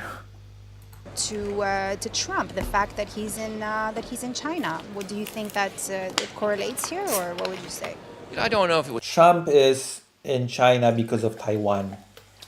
The United States it's also a very important thing to remember that the United States have completely abandoned negotiations in Ukraine. The United States are now fully committed and focused on Iran. The top negotiators, the envoys to Ukraine, have not even bothered going to Kyiv. The official excuse was that the train trip was bothersome or inconvenient. It's a very big embarrassment. Europe is very seriously thinking of taking over the negotiations. It's a huge failure. It's a massive failure, and now it's a negotiation that it seems like the United States is not even all that interested in continuing. Time to the Trump visit. I think it was more time to what Putin thought would be operationally most effective, and Putin believes that these kind of barrages, these massive barrages of hundreds of drones and dozens and tens of ballistic missiles, are a way to grind down the Ukrainian will. You know, they're targeting cities, they're targeting hospitals, targeting schools, they're targeting critical infrastructure, not just energy, but water and communications, trying to break the will of the Ukrainians. That's the strategy. And a bunch of people have died in Kyiv. An apartment building has collapsed. This building could have been hit. Any building could be hit. Has just demonstrated again he has no intention to veer away from that strategy. Ian, with everything that you're telling me here, so at what point, at what stage is the war really at? I mean, are negotiations even possible at this point? Do you see this happening? I mean, negotiations are certainly possible, but first of all, the United States has to be actually willing to do any negotiation, because that's not the case right now. Right now, the United States has completely pivoted to Iran. Second of all, Russia has to be forced, as I've said before, to sit at the table and actually discuss realistic outcomes to this war, not maximalist Russian demands of giving up the entirety of the Donbass region, for example. It's ridiculous. But again, Russia feels that it has the upper hand. Russia feels that it can get everything that it wants because Russia is not being pressured enough. Russia is not being forced to take this whole thing seriously. Anytime soon. Here on one end, we've heard previously, Zelensky say that he wants to sit down with Putin. We've had vice versa, but what's really going on here? There will not be a change in Putin's approach until, to use a Soviet phrase, because he is an old Soviet colonel, there's a change of his perception in the correlation of forces before him, an old Soviet phrase. And central to that will be the demonstration and exercise of political will that leverages the massive overmatch of Western power relative to Russia. Yeah. The tragedy of this war is that the tragedy of this war is that the so-called collective West has completely dropped the ball. The West absolutely has the means to bring Russia to the table, but it has not used that leverage. In fact, all leverage throughout this war has been given to Russia, especially when it comes to nuclear escalation ladder. It's a very sad thing to behold.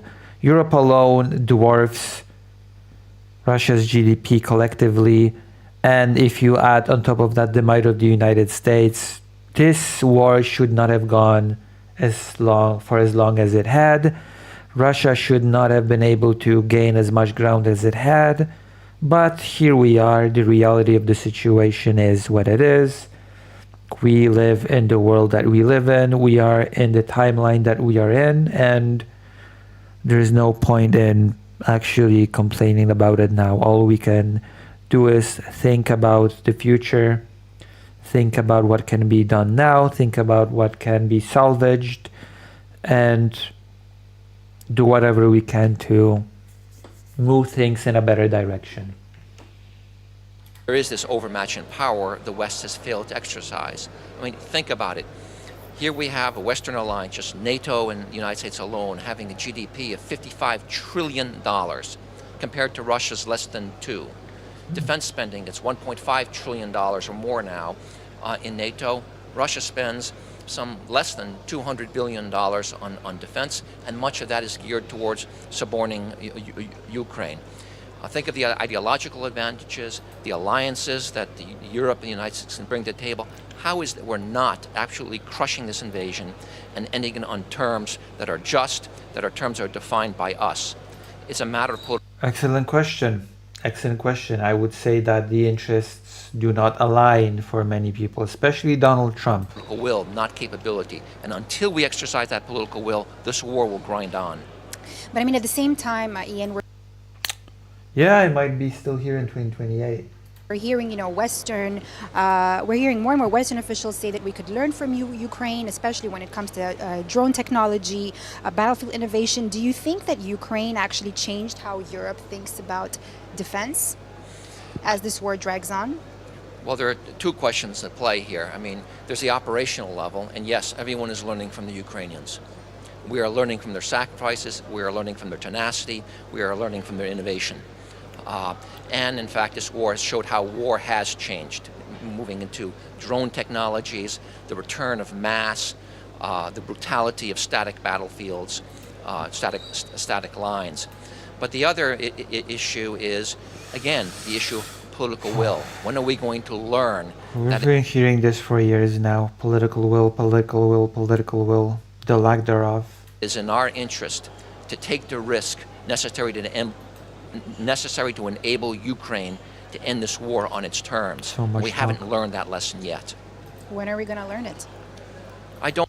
Good question. Actually, the question should be, are we going to learn it at all? Oh no. It's terrifying, and this is a problem. And why haven't we learned it yet? Mm-hmm. We're strategically timid. I think we kind of lost the will and commitment to our values. Values. It's all about interest business. that enabled us to win the Cold War so effectively without firing a shot in a way. You know, protecting your freedom, protecting your values, protecting your interests requires risk-taking that we haven't demonstrated the capacity Yes. to take on board. Indeed. At some point, I'm confident we will. At Because some point. at some point, the costs of this war and the risks it portends will generate recognition that now is the time to act. Because the outcome of this war will define the future of European security. It will shape the European security. Ukraine will pay for this at some point, phrasing. Ukraine will definitely pay for it in lives and the destruction of the land. Security architecture, and it will define the future of the transatlantic relationship.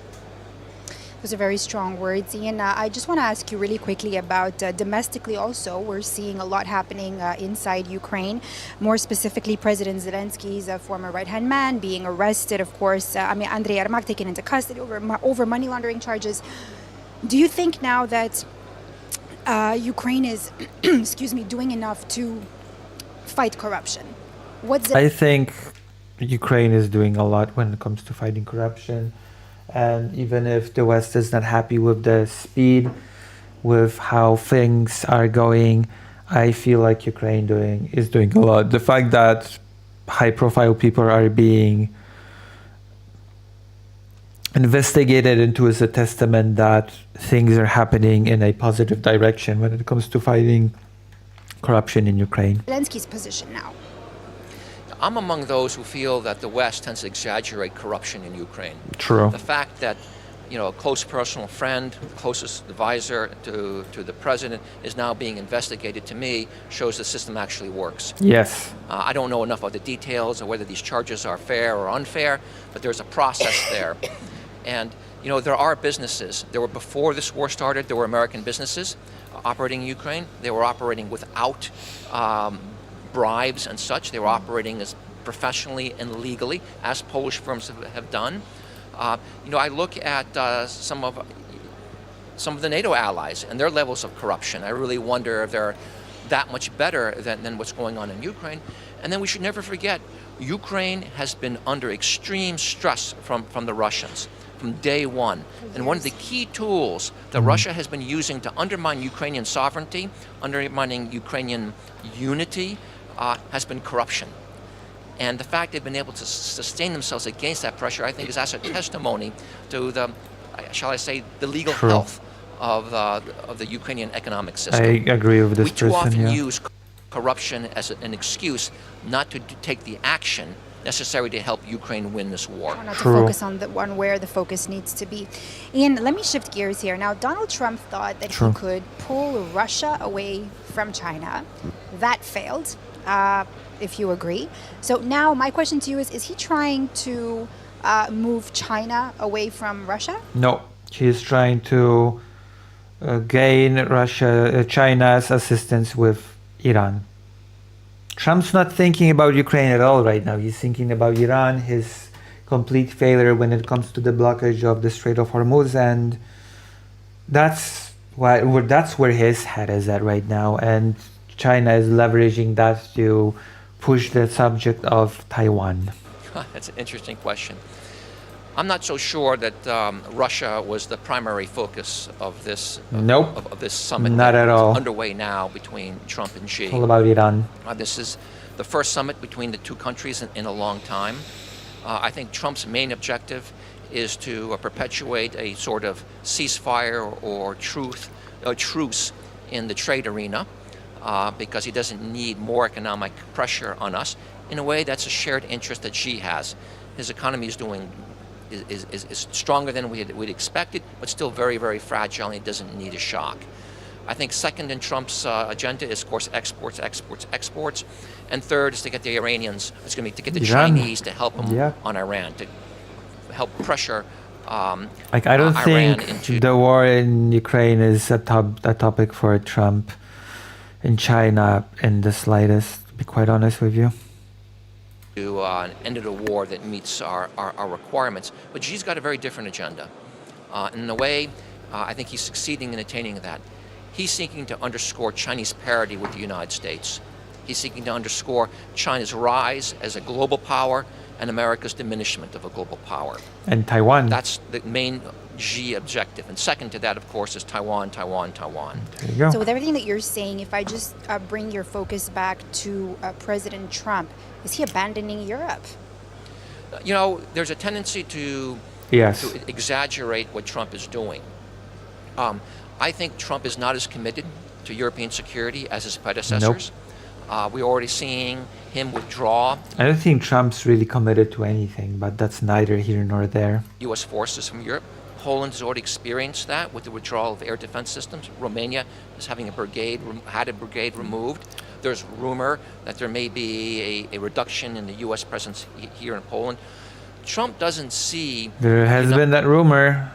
the United States having vital interests in Europe. That is, interests that are worth fighting and dying for, which is a major break from U.S. national security strategy over the last 8 decades. And that's why you're seeing this steady, albeit incremental, salami slice approach to reducing U.S. presence in Europe. He also doesn't believe in forward defense in the same way his predecessors did. Maya Mayor says Trump is only committed to enriching himself. I agree. He is diluting our commitment to forward presence because he wants to bring those forces home. So we are amidst a major departure from past U.S. security policy and our security relationship with Europe. But as you watch that, as you endure it, as you manage that, it's important to recognize that Trump's approach to world affairs is not the inevitable future of U.S. national security policy. It is not irreversible. You have to remember that while he has predominance over U.S. national security as president, his perspective is not widely shared at all. It's a small minority, really limited to him and his close advisors. It's not reflected in the national security establishment that has to respond to his direction. It's not shared on Capitol Hill. 80 to 90% of members of Congress think NATO is important. They see us having vital interests in I mean, that's cool, but actions speak louder than words. Europe, and they've even legislated in that direction, and that's not surprising because the American public thinks the same way. 70% of Americans think that NATO is important. That's good, but also American public is pro-Ukraine, and yet the U.S. is not providing aid to Ukraine. So should sustain or increase its commitment. That's military deployments to this region. And not to go on too long, the most interesting fact is that Trump is divorced from his own base on these issues. The MAGA base, there's been interesting polling done on that. It's interesting. 84% of the MAGA base believe that the United States should have a foreign policy to promote democracy, rule of law, and human rights. 49% of them think NATO is important. And yet Trump does not care about these things. That's a minority. It's 49% among 70% that think it's important. And then 71% of the MAGA base believe that if a country like Poland or Estonia is attacked, we should defend them. And it since we're doesn't matter. talking about withdrawals, 56%. The American public thinks that Ukraine should be helped. And is it being helped? No, it's not being helped. So that doesn't mean much in the real world. That the sentiment of the people about foreign affairs does not seem to be a strong currency to go by. Of the MAGA base believe the United States should sustain or increase its military presence in Central and Eastern Europe. So there's a lot of reasons why Europe needs to take the long view on the United States, take the long bet on the United States, and not prematurely overreact to what Trump is doing in the present. And the numbers speak for themselves. They do. Thank you so much, Jan Brzezinski from the Atlantic Council. And thank you for watching this episode of World News. This was great. We have gained some clarity on things when it comes to West's failure to support Kyiv. All right, we have done a beautiful stream. I have gathered information via a poll as to what we're going to do over the weekend. We're going to have a gaming weekend, I believe. It's going to be an amazing weekend, and thank you all for coming to this stream. You are all beautiful. All of you that have decided to spend some time on this beautiful stream. Thank you. We will be rating somebody, and thanks. It's been great. I love you all so much and stuff. It's been amazing. Really great.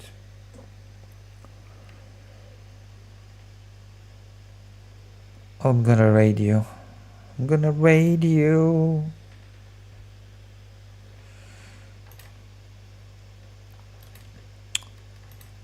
To I don't know. God damn. Resi, maybe. There you go. Okay, I'll see you. Bye bye.